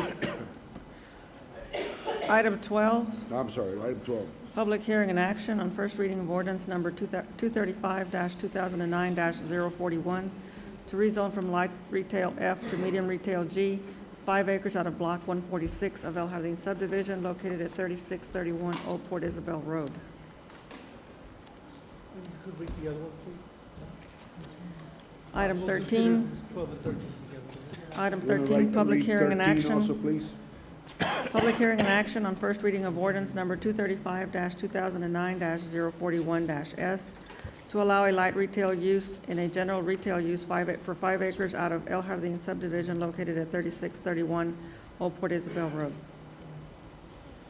Honorable Mayor and City Commissioners, in these two cases, the applicant would like to have a mini storage warehouse complex. The property is, the area is shaded there in red. The applicant in this case had a unanimous approval from the Planning and Zoning Commission. Our first ordinance is asking for reduction of the side yards, and then there's a specific use, and in your packet there is the site plan for the storage units. That's been reviewed and approved by the Planning and Zoning Commission. I ask for your approval on both of these applications. Okay. This is a public hearing, item 12 and 13. Anybody for or against? We have a gentleman here. Please state your name. I'm back. My name is Craig Timmer. I just wanted to comment on both 12 and 13, but primarily on 13. I live within a stone's throw of that area, and I have no problems with that going in there. The only thing I would really like to encourage you all to do is to please fix Old Port Isabel Road before that's allowed, because that road is horrible. It is in terrible shape, particularly between this site and 802, but even from 802 further south. But it is in terrible, terrible shape. And I realize that's not going to have a whole lot of traffic behind it, but nevertheless, I would like to see this as a jumping off point to help repair that road. Thank you very much. Thank you. This is a public hearing. Is anybody else here for or against? Move Okay, to can I close have a 12 and motion? 13. Wait a second. Can I have a motion to close the public hearing? Close 12 and 13. Second. Okay, we have a motion to close the public hearing by Commissioner Longoria. Can I have a second? Second. Second by Commissioner Camarillo. Any further discussion? All in favor? Aye. All opposed? Motion carries. This is an action item for 1213. Can I have a motion? Can I have a motion? Move to approve both items. Okay, we have a Second. motion to approve by Commissioner Troyani. Can I have a second? Second. Second by Commissioner Camarillo. Any further discussion on 12 and 13? All in favor? Aye. All opposed? Motion carries. Thank you, gentlemen and ladies. Item 14. Item 14, public hearing and action on the Housing and Urban Development Consolidated Annual Performance and Evaluation Report. Honorable Mayor and City Commissioners, as a requirement under funding agreements with HUD, we have to have this public hearing, basically to report on how much money we spent in the funding that we received from HUD. As you can see in the spreadsheet on top, we do have CDBG money of $3,481,000. That's including prior years. The home program, which is a housing program, of $1.9 million. The ADDI, which is a down payment assistance grant, we only had $5,000, and that was basically 1 or 2 homes. Emergency shelter grant of $139,000, and state money of $223,000. The spreadsheet on the bottom basically breaks it down by the specific uses. City manager earlier asked me, well, how much money did we spend for streets? Well, we, including this last year and the prior year, a little bit of money left over from the prior year, we spent 1.7. And we usually spend that money in public facilities and improvements. It's basically streets and drainage, so that's how much money we spend in there. Public services, we always spend our maximum is $463,000. Housing, which is our down payment assistance, is $358,000. We did buy that building on Taylor Street, and that was $105,000. And then other miscellaneous projects, $142,000. So this is a public hearing to, if anybody has any questions from the public or the commission, we're here to address them. Thank you, Ben. This is a public hearing. Anybody want to speak for or against? If not, can I have a motion close? Motion closed. Motion closed by Commissioner Atkins. Can I have Actually, I've got a second? question. Second by Commissioner Triani. All in favor? Aye. Aye. Opposed? Motion carries. Action item. Actually, can I ask Mr. Medina a question? Commissioner Triani makes a motion to pass. Can I have a second? No, Actually, he he wants has a to ask discussion. A question. I don't want to pass it. I want to ask him a question. Is that okay? I'm sorry. Thank you. It is okay. I'm sorry to hear you. Thank you. Mr. Medina, what about the, I think you'd made a comment about the HUD project near the freeway. What's going on with that? We're talking Which about the HUD project near the freeway? Yeah. The housing project? Oh, okay. Well, that project, Commissioner, the housing authority is gotten stimulus money directly as an authority. They need to refurbish some of their units that were damaged by the hurricane or are no longer in use. The project Victoria Gardens on the intersection of Highway 48 and Expressway 83, right there on the left side, it needs a repair. But those units were built in the 40s. They no longer meet the housing code, the International Building Code. The bedrooms are too small. The expressway expansion, they don't meet the noise requirements. So HUD is saying, well, you really can't, we can't give you money to refurbish those or build them new. You're in the bad location. So they're having to relocate that complex to another location that's more suitable for housing. And are they going to provide funding for that relocation? Yes, they've done that with Poncera. They can do that. They do that every day. So they have money for relocation. They have money for demolition. But they need the other part, which is for building Thank you. new somewhere else. I'd move to approve. We have a motion approved by Commissioner Triani. Can I have a second? Second. Second by Commissioner Camarillo. This is an action item. Any discussion? Ben? No, just- Want to say something? No? All in favor? Aye. Aye. All opposed? Motion carries. Item 15. Item 15, public comment period.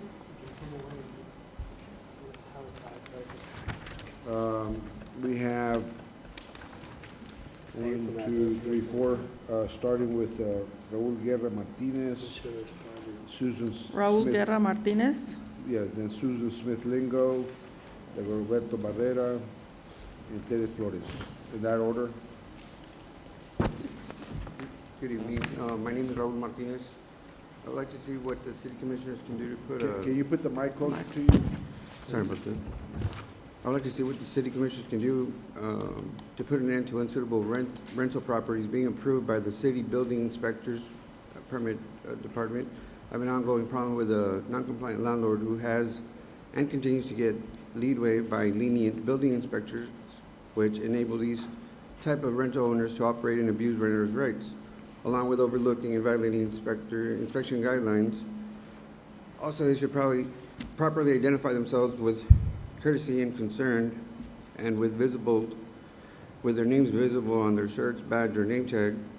If they cannot assist with the issues at hand as a possible violation, they should refer and provide the person reporting the issue with an appropriate name, phone number, or website to have the issue properly addressed.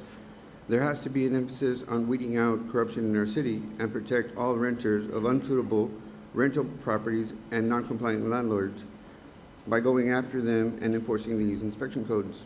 Because of this issue, I'm temporarily staying at Ozanom, and they have a curfew at 9 o'clock.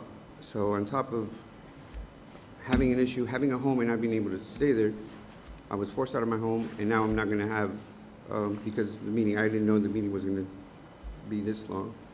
But I really hope that I can get some attention drawn to this issue, because there's a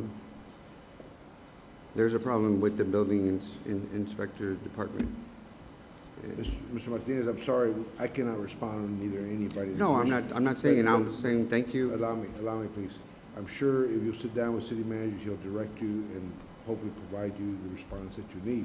If you come down tomorrow and meet with him, ask the secretary for an appointment, they'll listen to your concerns, okay? Please do that. Try that. Thank you. Thank you. Thank you. Ms. Lingo?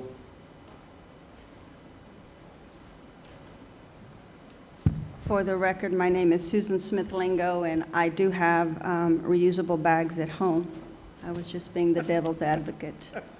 Sorry, guys. I didn't think plastic bags could make such a storm, and I would like to see them cleaned up as I live off of Alton Glore. Thank you very much. Okay. I've heard a lot spoken about tonight, words such as helping those who cannot help themselves. I've heard the term affordable housing.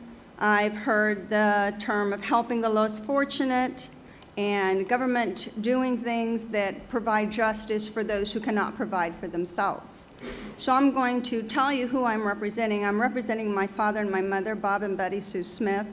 My father is a disabled veteran. He will be 80 on April the 27th of next year. My parents live, I'll give you the exact location. They live at 35120 Myers Road, Brownsville, Texas. My father bought the land out there 30 years ago, actually almost 32 years ago. And my father built 2 houses on Myers Road. He was the first person on that side of the road to construct houses. He sold one, and he now lives in another one. And a year and a half ago, my father went to put his house up for sale. And come to find out, he couldn't get a clear title. And the reason stated was he was encroaching upon a corporation who had bought that land behind them, that he was encroaching upon their land. And the name of this corporation is Community Development Corporation of Brownsville. And I believe the administrators are Nick Bennett and Mr. Joel Garza, who my parents have dealt with over and over and over and over and over again. And my father went to see the surveyor, Mr. Oscar Chavez, who owns, I believe it is called, and I have a lot of notes, so you will bear with me, if you please. It is CADCAM.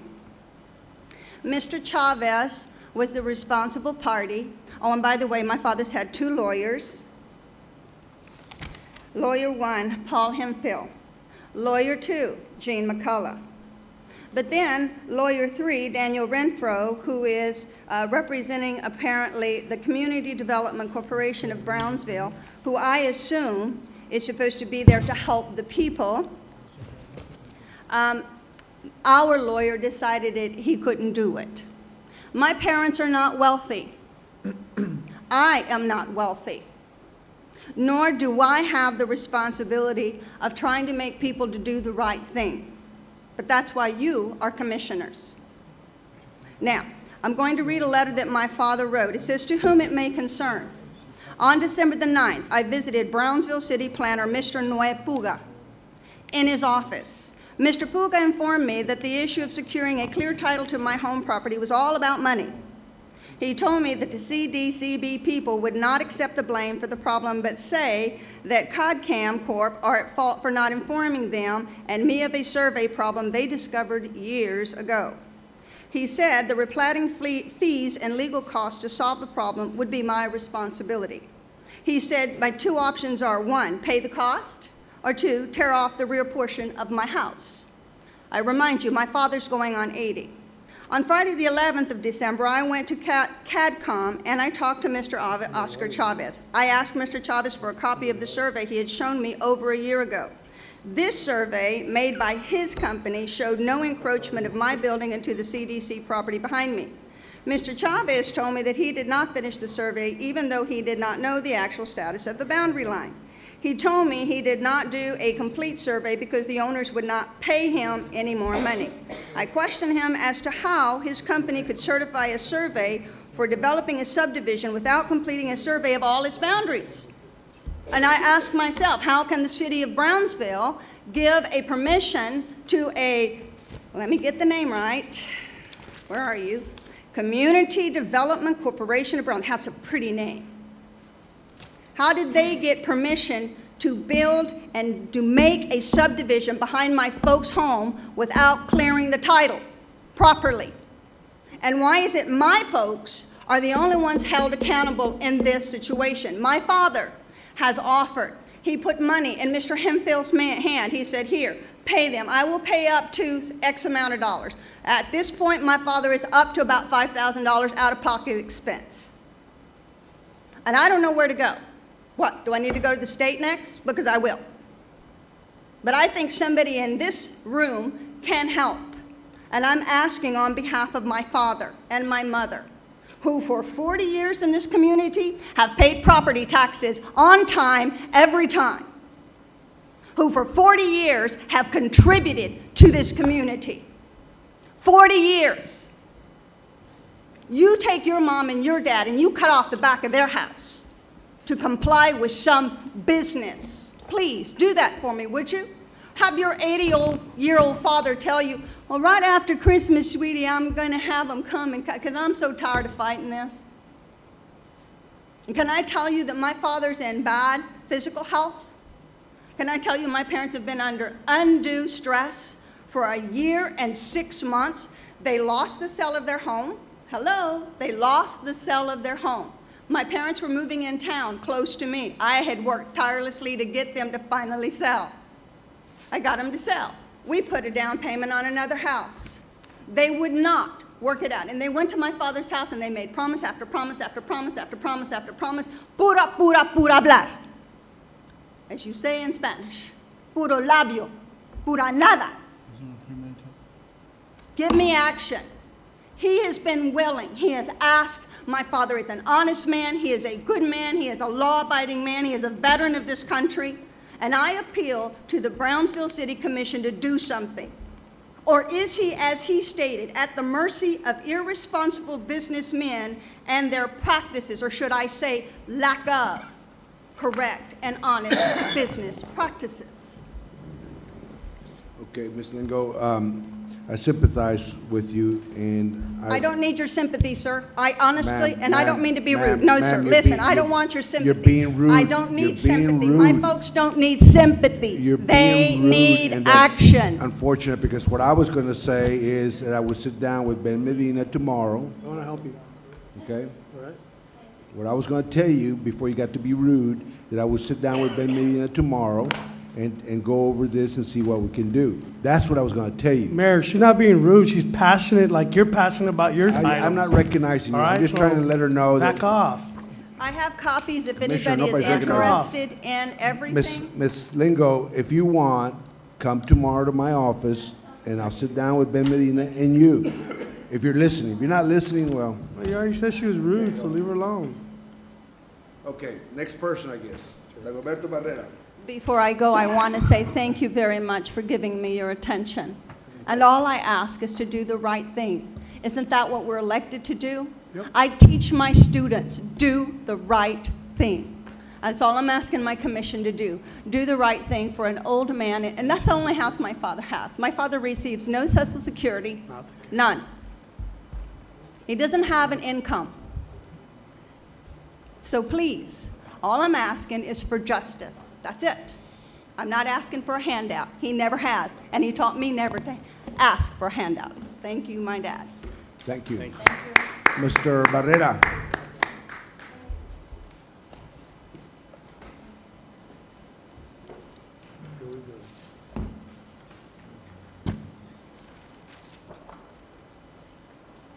Honorable Mayor, honorable commissioners, and my fellow Americans.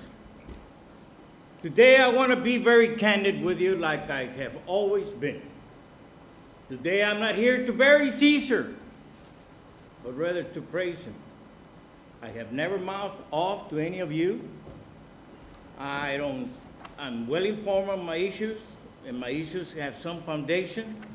I'm not destructive nor disruptive, and I don't want to put this city in a negative light because I love this city, county, state, and my nation.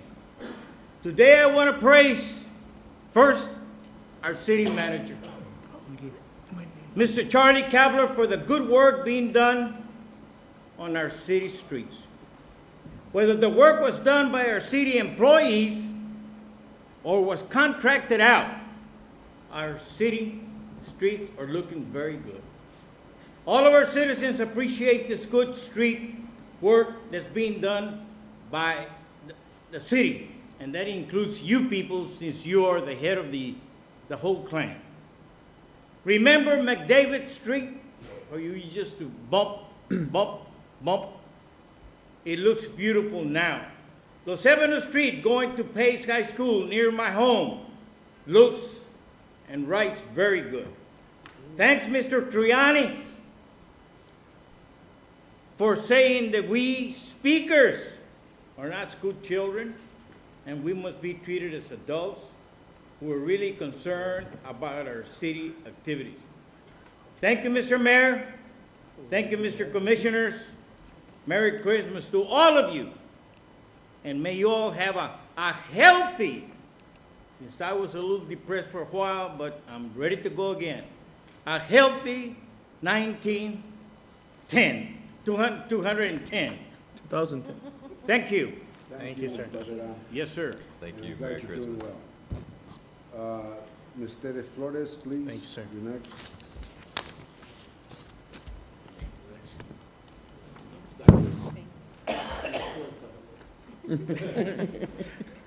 Thank you, Dag. Best wishes to you. Thank you, Dad. Merry Christmas. Thank you, sir. For the record, it is $15.95 and it is under our allowed $250. Okay, give your attention to Ms. Flores, please. Hi, Tere Flores. I just have a comment with regards to the new, I guess, board that's being created, the Imagine Brownsville Board. My question is, where's the private sector? Where's the business community involved in getting Imagine Brownsville off to a start? All I see is a bunch of public entities.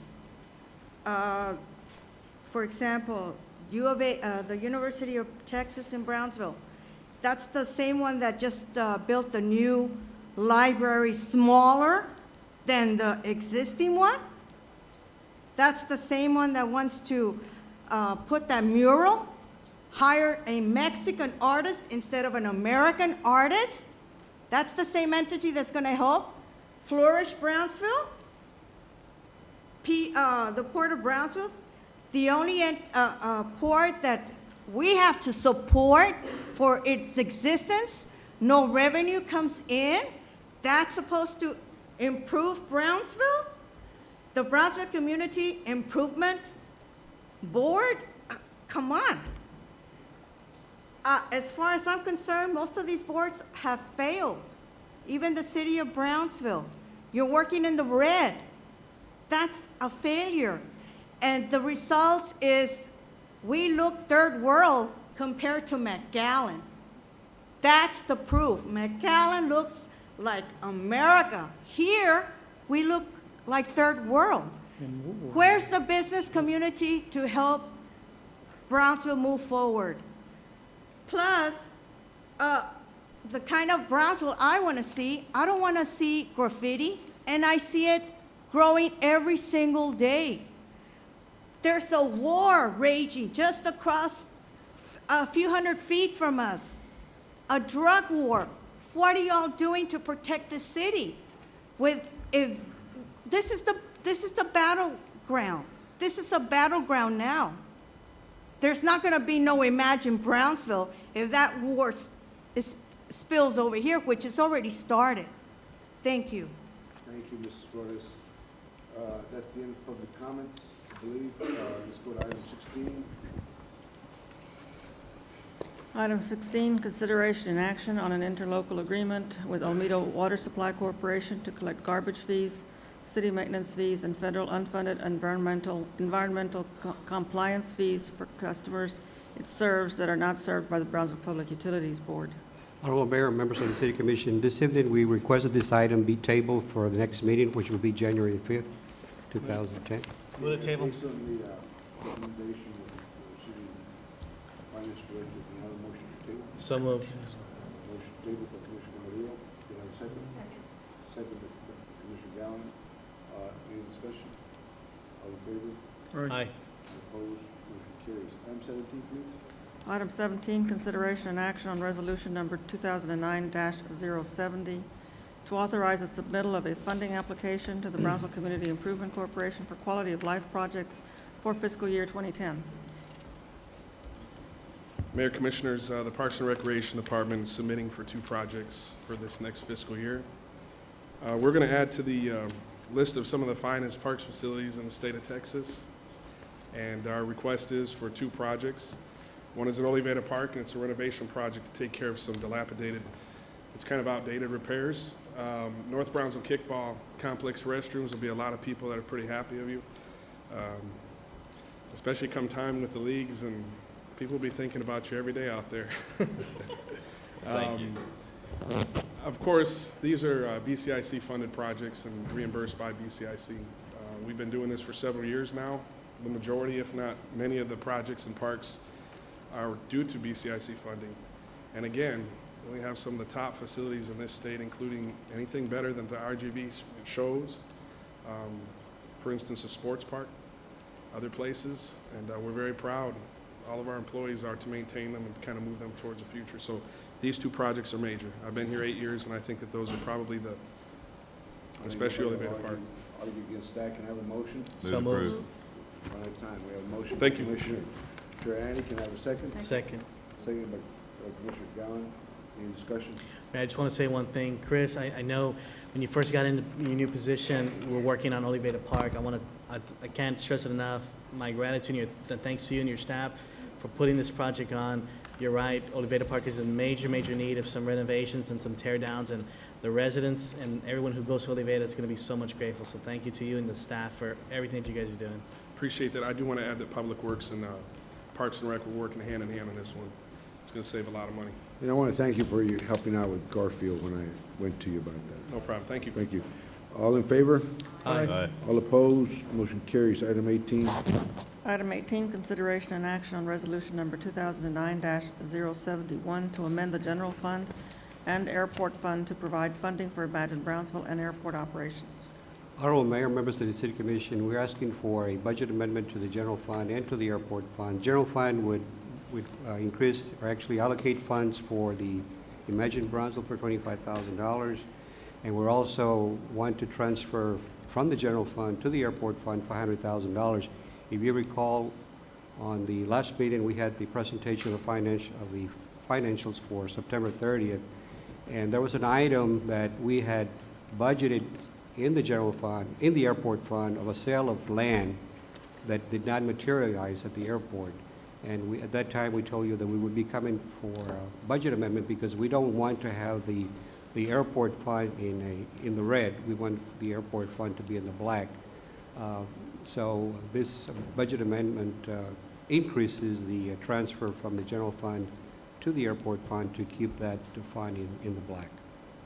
Okay, can I have a motion?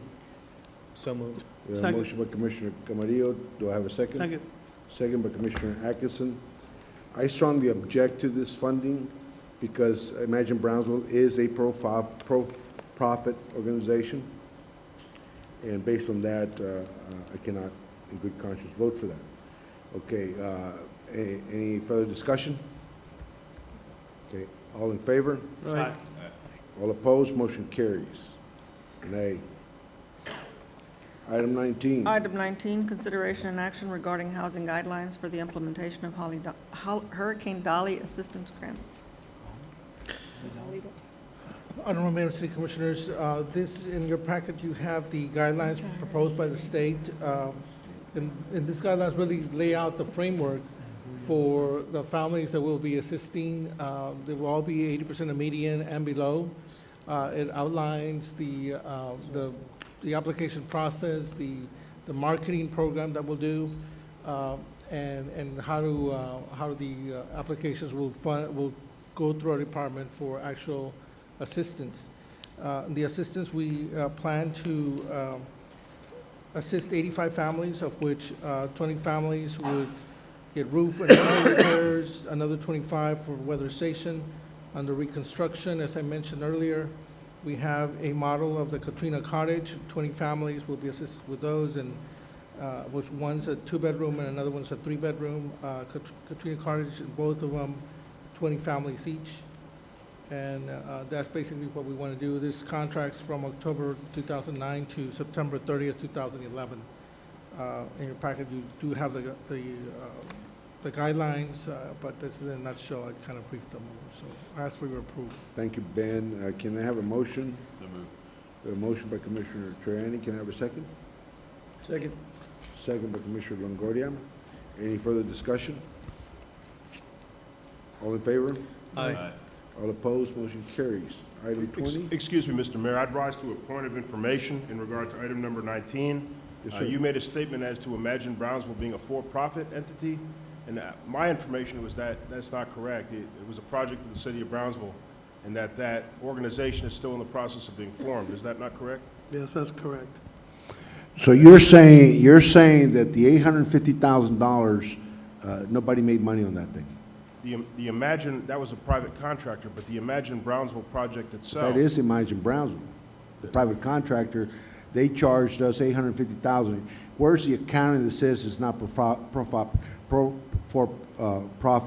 Where's the accounting, or where's the status 501c? Where's the corporation that says it's not profit? My understanding is we're mixing two different issues, Mr. Mayor. We're mixing the retention of a private contractor to prepare that master plan, which the city obtained an award-winning with all due plan respect. for, and the formation of the committee itself and the nonprofit corporation, which is in the process of being formed. Those are two different issues, and I just wanted that point of information to clarify this With all point. due respect, you're out of order, but the thing is, they haven't brought anything here to show it's not for profit. They haven't brought anything here to show how the money's going to be accounted for. In fact, they didn't even know when they came here. They didn't even know if the director's going to be full-time, part-time, if the grant writer's going to be part-time, full-time. They didn't know anything. And as far as I'm concerned, they have filed nothing to show it's a nonprofit organization. So why didn't you say it to Fred when he was here? I did. You didn't tell everything you just said right now. You didn't say to Fred when he was I here. asked if it was for profit or not. He didn't know. No, you didn't. Okay. And then he said it was not listed as a nonprofit organization. He did say that. The reason I asked the question, Mayor, is because actually I was at a meeting today where a number of attorneys were in the process of drawing up bylaws of a nonprofit corporation Okay, well, then you're in the process, but it's still, at the moment that I am voting here, nothing has been brought forth to show it's a non-profit. It is not a How do you know it's organization. And the thing is, the $850,000 did go for profit, and it's part of the same thing. You might want to play a shell game, but it's not a shell game in my eyes. People made money off this thing. It's a duplicity of the city's efforts and all the other planning. And this is a for-profit as far as I'm concerned. Certain people are making money off this project. Mayor, if you- Okay, item 20. Same way somebody's making profit off the recycling program you bought to us a couple of years ago. It's the same thing. It is. It's a that contract is with the a city that for-pro- somebody that that's is a friend of yours for-profit owns organization. and makes a profit. That is for-profit organizations. There's a difference. They're not trying to mislead anybody. You're just trying to into believing mislead it's a this. You're the nonprofit one that's organization. misleading. I'm sorry. At no time did the recycling program say it was a not-for-profit. Mayor, when you paid for Vision We're 2000, out of what'd you line do with here. that You're money? out of line. Everybody's out of line. What'd you Let's do get with back that to item money? 20. Vision Item 2000 was 20. yours. Where'd that money go? City attorney, Where'd that money go, Mayor? you want to put it in the agenda, put That's it in the right. agenda. Well, don't stop talking. Well, then then. stop bringing stuff that's not on the agenda up. No, We gotta he's the go. one that It's interjected and time. brought something back that shouldn't have been brought back. Can we move Now, on, can we please? move forward to item 20? Yeah, that's what I thought. Item 20. Item 20, consideration and action to authorize the acceptance of the expenditure of Texas Department of Transportation Selective Traffic Enforcement Program Impaired Driving Mobilization Grant awarded to the Brownsville Police Department in the amount of $19,754.90 for fiscal year 2010. Mayors, members of the City Commission, good evening. Pretty much the agenda item speaks for itself. Of this amount, the funding from TxDOT is $14,785.57, and the $4,969.33 is our local share, and that's budgeted from our fiscal year 2010 budget. Move to approve. Second. We have a motion approved, Commissioner Triani, second by Commissioner Camarillo. Any discussion? All in favor? Aye. All opposed? Motion carries unanimously. Thank you, Chief. Thank you, Mayor. Thank you, Commissioners. Item 21. Item 21, consideration and action to authorize staff to submit a grant proposal to the Texas Commission on Environmental Quality for 319 non-point source pollution prevention funding as part of a regional application to include construction of low-impact development park amenities at Phillips Blanco Wildlife Refuge on Old Military Highway. Good evening, Mayor, Commissions. Right now, we're seeking approval to submit a grant to the Texas Commission on Environmental Quality, TCQ, for a 319 non-point source of pollution prevention funding. Total amount would be $200,000. Okay, Mayor, this is an action item. Move to approve. We have a motion to approve by Commissioner Camarillo. Can I have a second? Well, actually, I've got some. Can I have a second first before we open up discussion? Second. Second by Commissioner Gowan. Commissioner Triani, you recognize. Yes, it's my understanding that there were some possibilities of transferring some land, and that there were some possibilities about some costs associated with this grant. Could you go into a little more depth on that issue? Joe? I'm going to get Mr. Hinojosa to elaborate on that, please.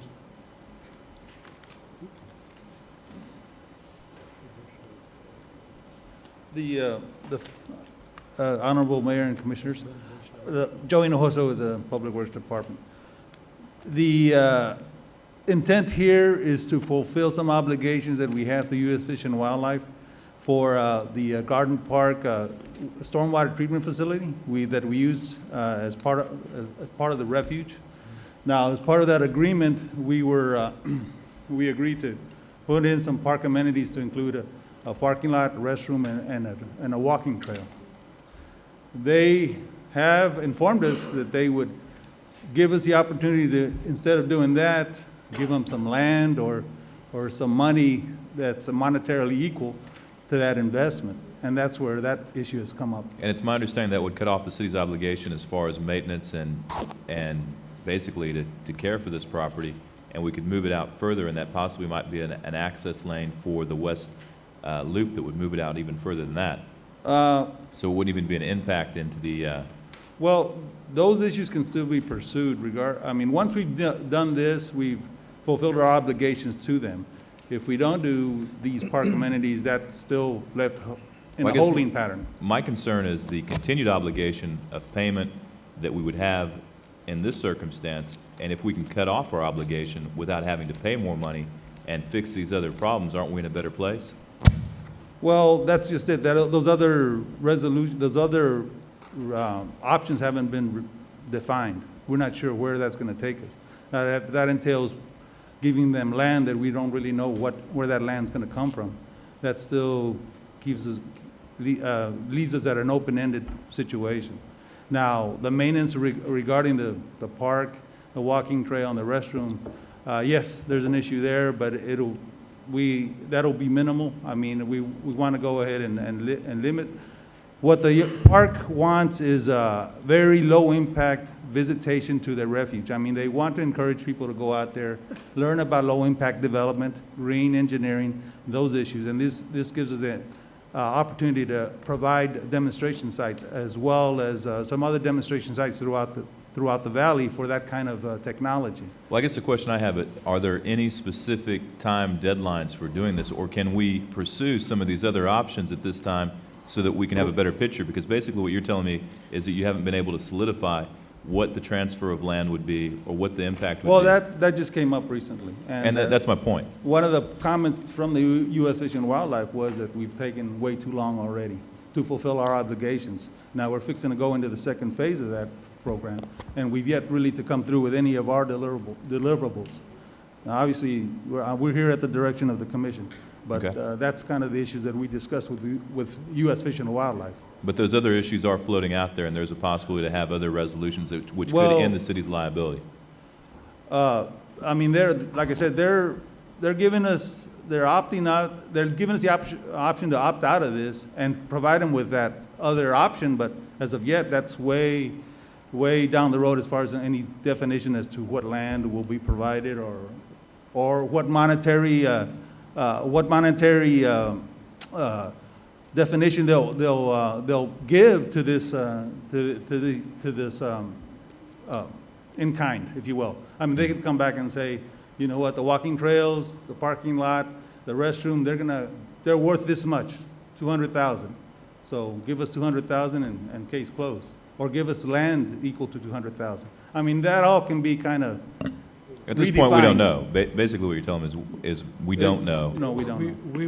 We want the approval of the grant, and then they want to negotiate with us, we can negotiate, but we got the funding submitted. Well, I guess my concern is the long-term liability, but I appreciate your position. Mr. Hinojosa? Yes, sir. Is there any adverse impact to getting this free money? No, sir. Well, That's I it? think Well, go ahead. there is an adverse impact, and that is the maintenance cost down the road. True. But once again, this is a low-impact development. Here, we're hoping to encourage and educate the public about these low-impact options that eventually will curtail our carbon footprint, if you will, as a community, and reduce stormwater runoff. That impacts the refuge. Right now, we're still dealing with some of that. Okay, let me ask you a question. Yes. Is there any good reason, in your opinion, to oppose this grant?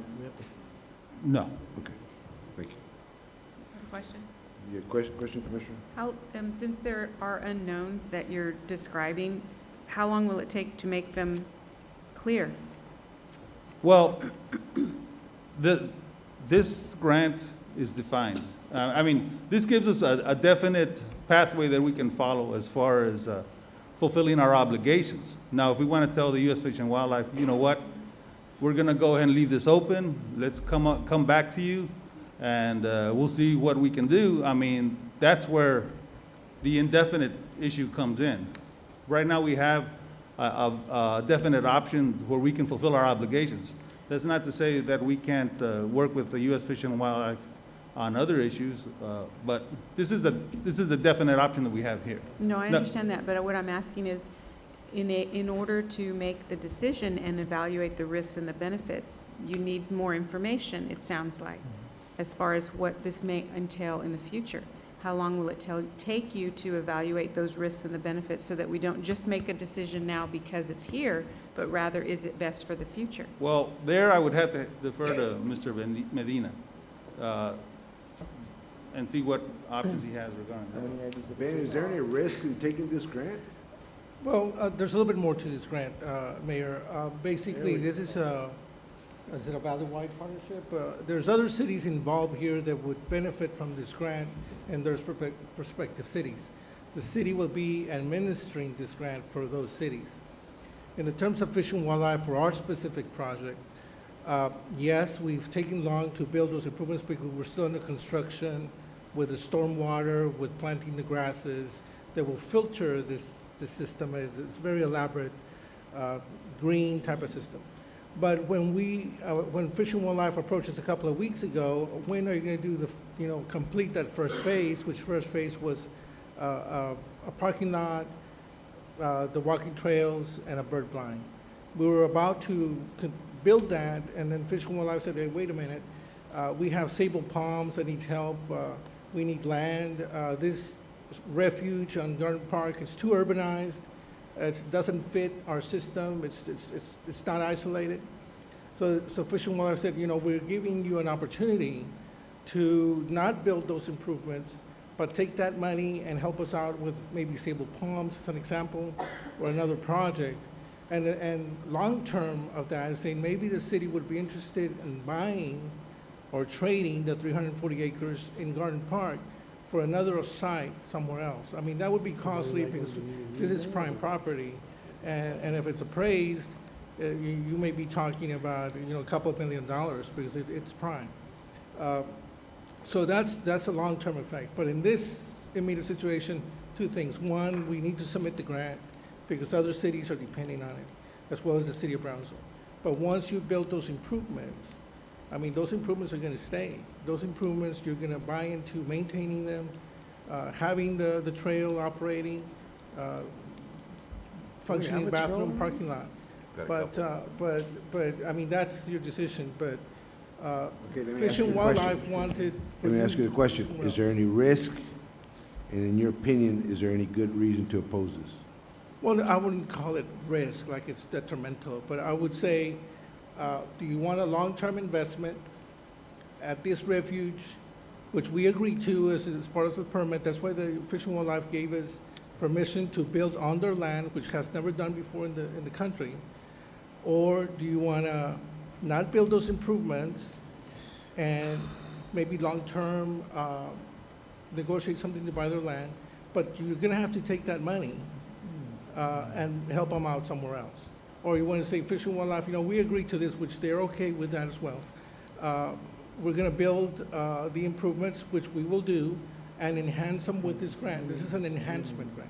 So we're going to enhance those improvements that we're going to have to open up the refuge. So it's another step in a way of addressing the quality of life needs to enhance what we got. That's what you're saying? Yes.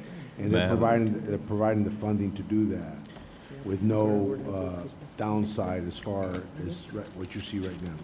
Ask a question? Ben, if we put this back on the agenda for the second week in January, can you find out where we are? Well, And can we? There's a deadline with the grant. There is a deadline? The 18th. The 18th of December? So you see, the other cities are depending on the grant for the. What cities? FAR has a green roof that they're trying to put in, down a pervious parking lot, and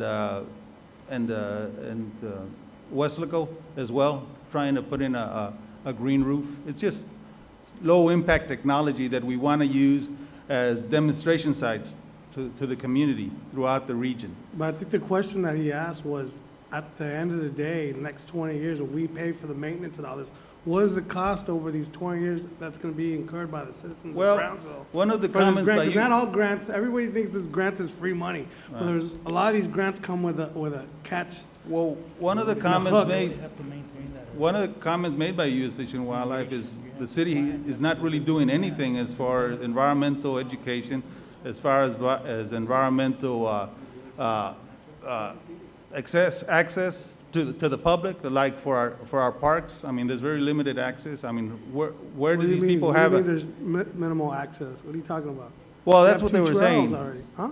As far as nature trails, there's very few opportunities for the people in the community to involve themselves in nature trails. Joe, before you speak, if we take this money.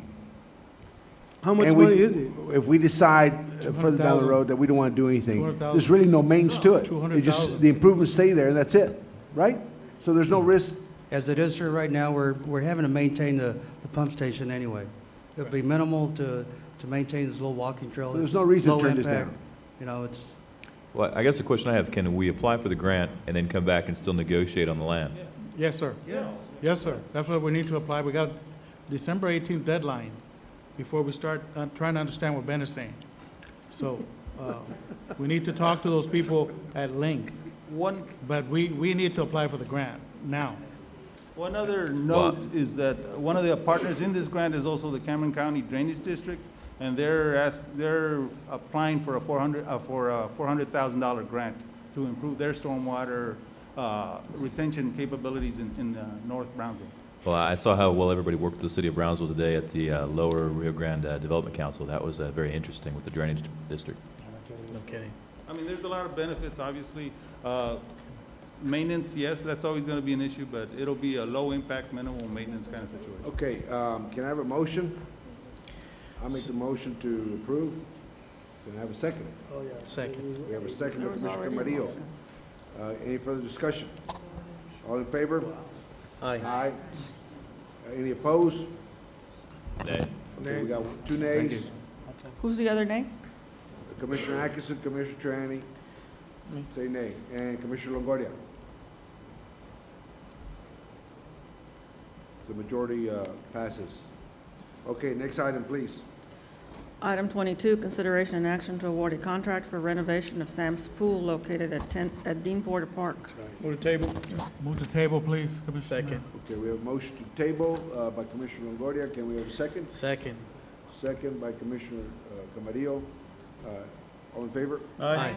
All opposed? Motion carries. Next item. Item 23, consideration and action to award a contract for preservation architectural services for design guidelines for the historic downtown district, Los Ebanos, West Brownsville, and Buena Vida neighborhoods.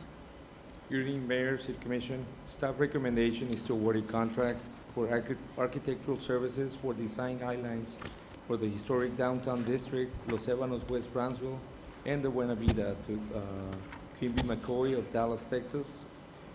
This contract will be based on a fixed fee schedule contract for $39,600.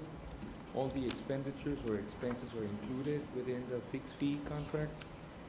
This firm anticipates to begin these design guidelines in the month of January, and will complete the design guidelines in approximately 6 months. Who's that? For the Who's the best and company? final offer. Who's the company? Kimby McCoy of Dallas, Texas, architectural firm.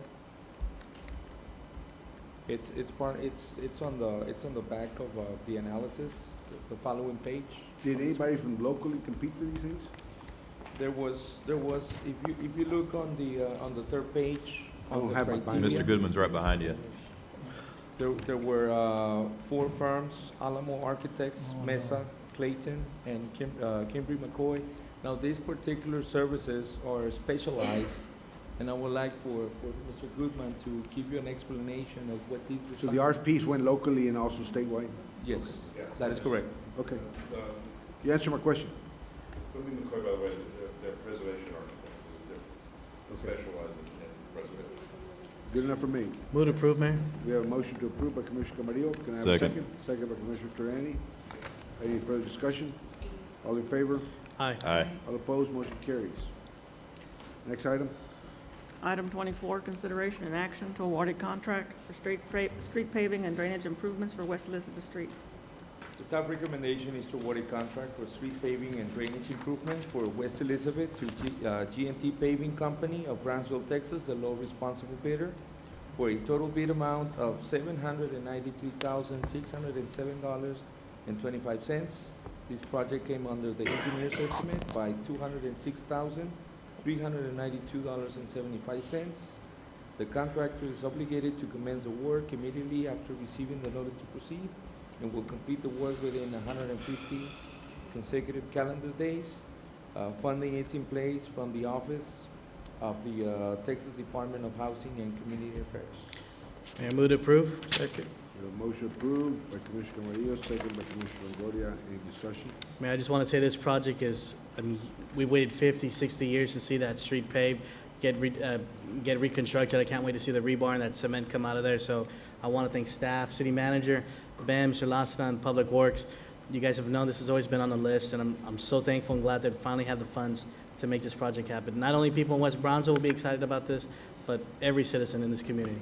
So thank you all very much. I think the residents are not going to believe it when they see it. They sure won't, I know. Well, a big All in street party. favor? Aye. All opposed? Motion carries. Next item. Item 25, consideration and action to award a contract for the purchase, delivery, and installation of and technical support for software and hardware for Spillman ticket writers. Staff recommendation is to award a contract for the purchase, delivery, installation, and training of 5 Spillman mobile e-citation and Spillman DL scanning software modules and licenses for ticket writer systems for the Brownsville Police Department to Spillman Technologies Incorporated out of Salt Lake City, Utah, in the amount of $26,916. This procurement is considered a sole source or captive replacement since we currently have the software from Spillman Technologies. And it also complies with section 252.022 of the local government code. So I haven't called for a motion. There's another recommendation also. It's split into two. The other recommendation is to award the contract for the purchase and delivery of 5 handheld Windows mobile units or computers and 5 thermal label printers for ticket writer systems for the Brownsville Police Department to John Wright Associates of Arlington, Texas, in the amount of $20,998.90. And this procurement reflects DIR contracting pricing for a total of a combination or combined total amount of $47,914.90. Funding for this procurement is available 100% from the Core Technology Fund. Is this what's going to be used for the motorcycle officers? For the motorcycles, yes. Okay. Would approve? I have a Second. motion to approve by Commissioner LaGuardia. Can I have a second? Second. Second by Commissioner Camarillo. Any discussion? Mayor, I guess, well, Mr. Luna, I don't know if you can answer this, but I guess police officers will no longer have to buy the printed papers, the tickets that they come in anymore. That's going to be done away with. So that's a cost savings, I think, to the city. Well, it's gonna be a device that it's a thermal printer that automatically when they give the citation, they will get the ticket and they will give it to the driver. But it'll no longer be that paper form where they tick No, off the. no, sir. Okay, great. Thank you. Okay. All in favor? Aye. All opposed? Motion carries. Next item. Item 26, consideration and action to award a contract for the purchase, delivery, and installation of 18 mobile data computers for police patrol vehicles for the Brownsville Police Department. Staff recommendation is to award a contract for purchase, delivery, and installation of 18 mobile data computers for police patrol vehicles for the Brownsville Police Department to Motorola Incorporated in the amount of $108,790.20. This is an HVAC procurement. Funding is in place out of the JAG grant account for $100,000, and the remaining balance of $8,790.20 will be covered by the federal forfeiture fund. Move to approve. Okay, we have a motion approved by Commissioner LaGuardia. Can I have a second? Second. Second by Commissioner Terriani. Any discussion? All in favor? Aye. All opposed? Motion carries. Item. Thank you. Motion to adjourn, please. I'd like to say something real quick. Motion to adjourn. Can I have a second? Hold on. I just want to Can I have a wish, Second to adjourn. oh, well, Can I have a second to adjourn? I think Mr. Atkinson would like to say Do we something. have a second to adjourn? I'd like to, Well, then I can't let him speak. I'll open up for discussions, but I need a second. Second. We have a second.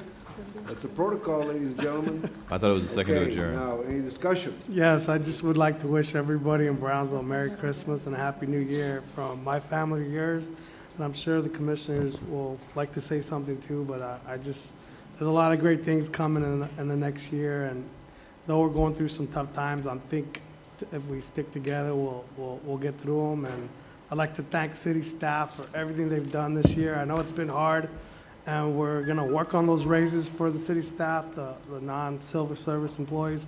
I think it's justified that they do get something this year. And for my family, yours, we wish you a Merry Christmas and a Happy New Year. And by the way, congratulations to Mr. Tom Chavez as the new athletic director. I was just told by Commissioner Zamora that he just became the new athletic director.